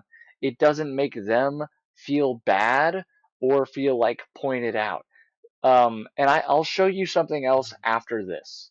I will show you later, okay? Kids, things like weed legalizations, things like some common sense gun control laws. There's some abortion rights stuff, a lot of like stuff that is generally popular. And that was pretty good. But one thing that, look a little deeper, I found things that like might give me hints as to what he would support on a higher platform when it's not just Minnesota. And I liked those too. Again, I was looking for contras, things that I would like dislike. I found out that he supported lifting the ban on nuclear power in Minnesota and putting his weight behind a study for like, I'm so pro-nuclear. I found out like he's a self-described optimist who wants to plan for the worst. That's literally my philosophy.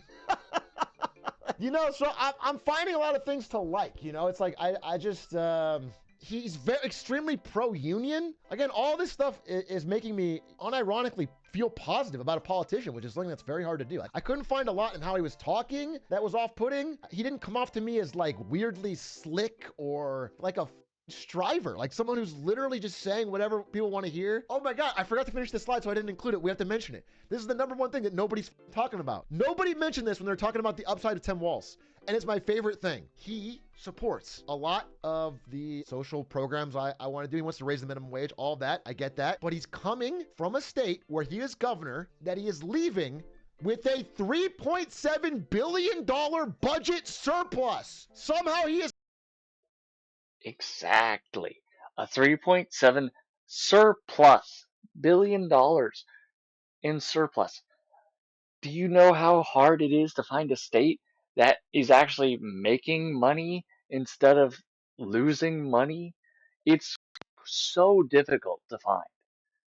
It's so hard to find. Managed to do all of these things, and I look into it, it's because they are spending less than they receive in taxes.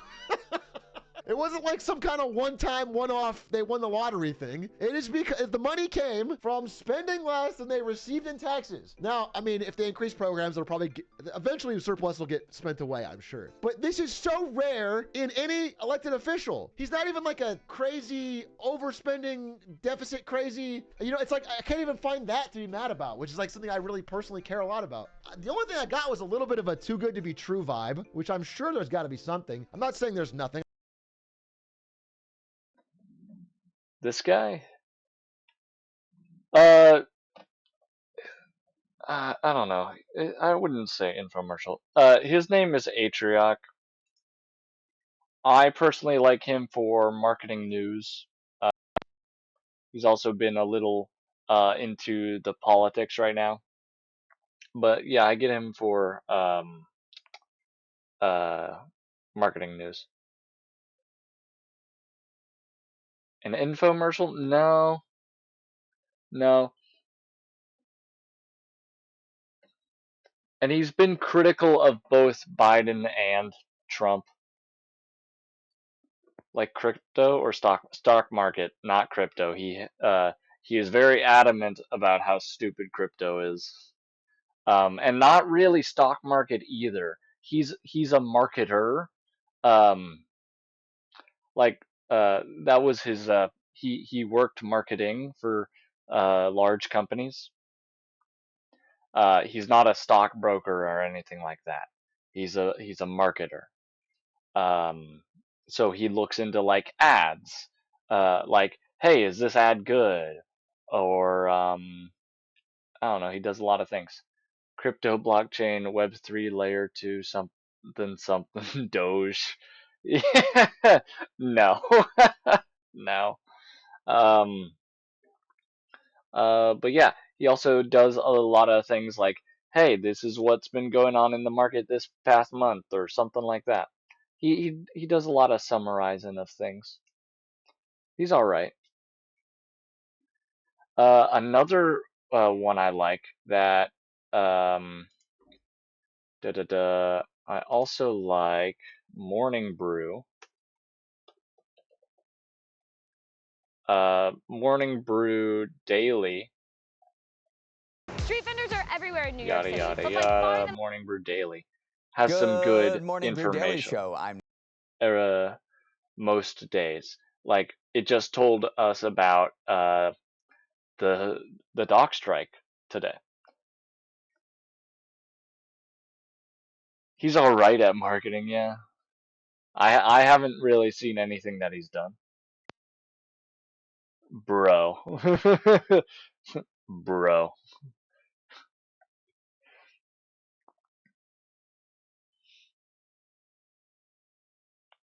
Let him be.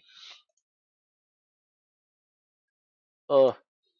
I think I'm gonna include everything. The two things that I think are gonna be brought up a lot are his DUI. I think his DUI was nothing. Extremely long time ago, George Bush had a DUI. Number one, when he was governor during the George Floyd protests into riots, he was slow to respond. The protests start turning more aggressive, really more think I've violent. seen that There's starting to be up. fires and looting, Yeah, whatever. his DUI it is took meaningless. 22 hours, an evening of one day into the evening of next day, before the National Guard got approved to go in. That's the big thing he's going to get hit on. And based on what he said, again, I looked into it, what he said. I think he's gotten took hit more on responsibility his for military it. Said there's service. no reason this should happen. I failed you last night in that to act quickly. I don't see like a huge issue here. And that's like the big thing that everything that's hitting him is like that. That's one of the big things. He supported legislation to allow illegal immigrants in Minnesota to get driver's license, which to me is like, has anyone ever seen season 3 of The Wire? In season 3 of The Wire, there was a police captain named Bunny Colvin who, after seeing years and years and years of violence in the part of Baltimore he's supposed to protect, decides to bend the law a bit and create a section, a corner, where they can deal drugs legally as long as there's no violence. That's the idea. And they find out, surprise, surprise, that it works. They save a lot of money on policing all the violence. They use that to solve actual murders. He knows that it's an endless war. He can't solve it. He doesn't have enough resources to solve it. To me, this feels similar to that, where it's like, maybe it's not publicly popular, but when people get in accidents and they don't have a license, they're more likely to flee. They can't get insurance without a license. So like, it just makes the road safer for, you know what I'm saying? You can't solve the entire illegal immigration problem. So if you're going to have it, you might as well make sure that everyone on that road is safe. It just feels like a common sense solution that'll be used against you, but it's not like actually a bad, it's actually a smart idea. That's what it feels like to me. So again, I don't hold that against him. I only had today to look at it, but I was trying to find more things that I could really be like, this part I really don't like. And I didn't find it. And again, one good thing about him is he doesn't fall into all the messaging traps that people who support things that I like often do. Like when you look like this and you support things that I like, unions and gun control laws, and it really helps get it across. It's extremely valuable because it makes people realize that you're not, I don't know, you don't have a personal stake in it. You just think it's a good idea. Anyway, there's a couple clips here we should watch. I wanted to give you that kind of breakdown, but there's a lot of clips that we can watch and sort of discuss together. You can make up your own opinion. Oh yeah, I also saw his former students and they all had like really nice things to say about him. I was a C student in high school. He took the time to make sure I was successful, not only in his class, but others. He made learning exciting. That's just a good energy. And then another student respond, I was a slacker who didn't fit in. He encouraged me. He treated my thoughts as valuable. Mr. Walz was the best. That's good to hear. This is a Fox News op-ed. I served with Tim Walz as a Republican in the House. He'll be a good vice president. That's crazy. Very rare to cross the aisle like that. Again, I also looked at the bills he sponsored when he was in the Senate. Over half of them were from non-Democratic sources. So, Republican co-sponsors. I know this feels like astroturfing to you. He said at the beginning he likes and is biased towards Tim Walz. He's looked at both people, and right now he's just giving a summary of what Tim Walz has done that is good. He said a little bit about what people might get him on, but really he's just trying to say the good things about him. I don't know if he's ever going to say anything he doesn't like about Walz. I don't think he knows anything really bad about Walz. I don't know. He'll probably have a reaction video to the debate. The couches thing is actually a lie. And this guy even said that it was a lie. So he actually defended JD Vance on that. Okay? It is a little funny thing, yeah. That's why they couldn't have a couch at the debate.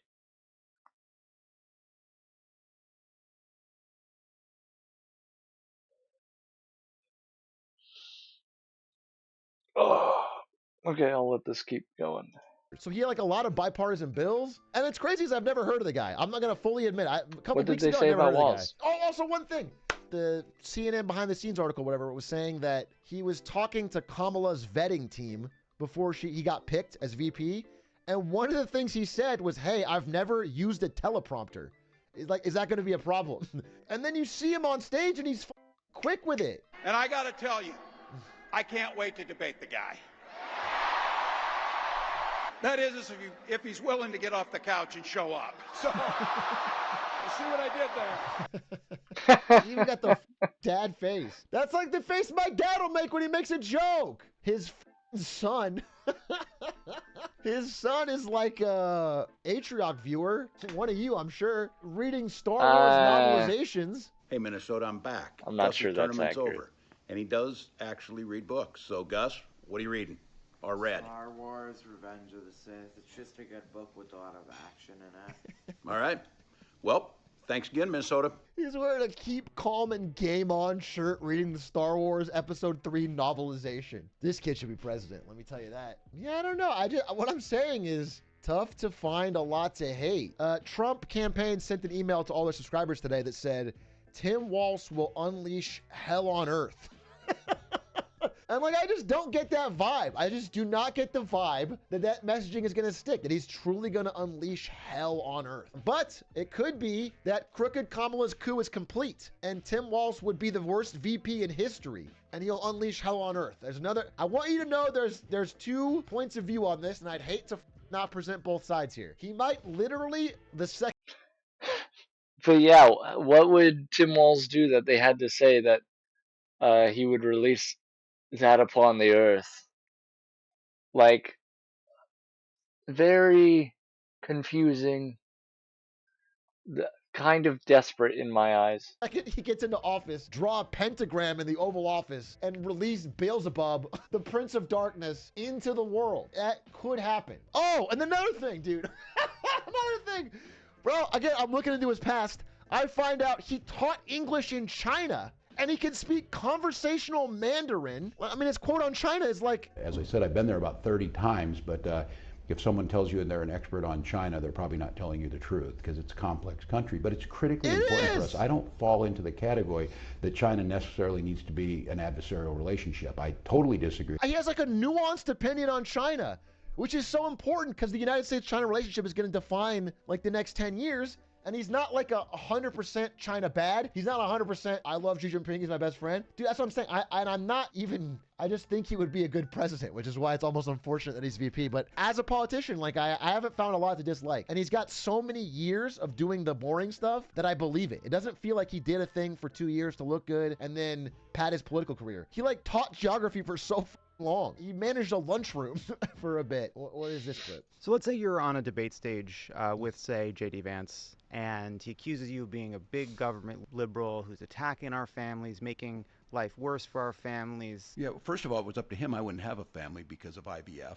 And also I make sure that I'm the guys and our folks are investing in prenatal care. We're the ones that are there for universal pre-K. We're the ones that are providing school meals at this. I'm not going to back down one bit on this whole family values thing, and it's us. There's nothing pro-family other than having women be incubators for their vision of this. Once again, it's weird. I don't want J.D. Vance talking about my family. I certainly don't want him talking about my daughter or my wife. It's none of his damn business. I included this message because he has cracked something that I have thought about and haven't been able to crack. I'm really impressed with his messaging. He has a few key phrases that like cut through a lot of the social bullshit. And one of them is, it's none of your damn business. It's a great way of diffusing all this talk about bathrooms and kids' genitals and all this bullshit that is like so irrelevant to what politicians should be working on. And he talks about that and it's really good. I'm really impressed with that. I like his message.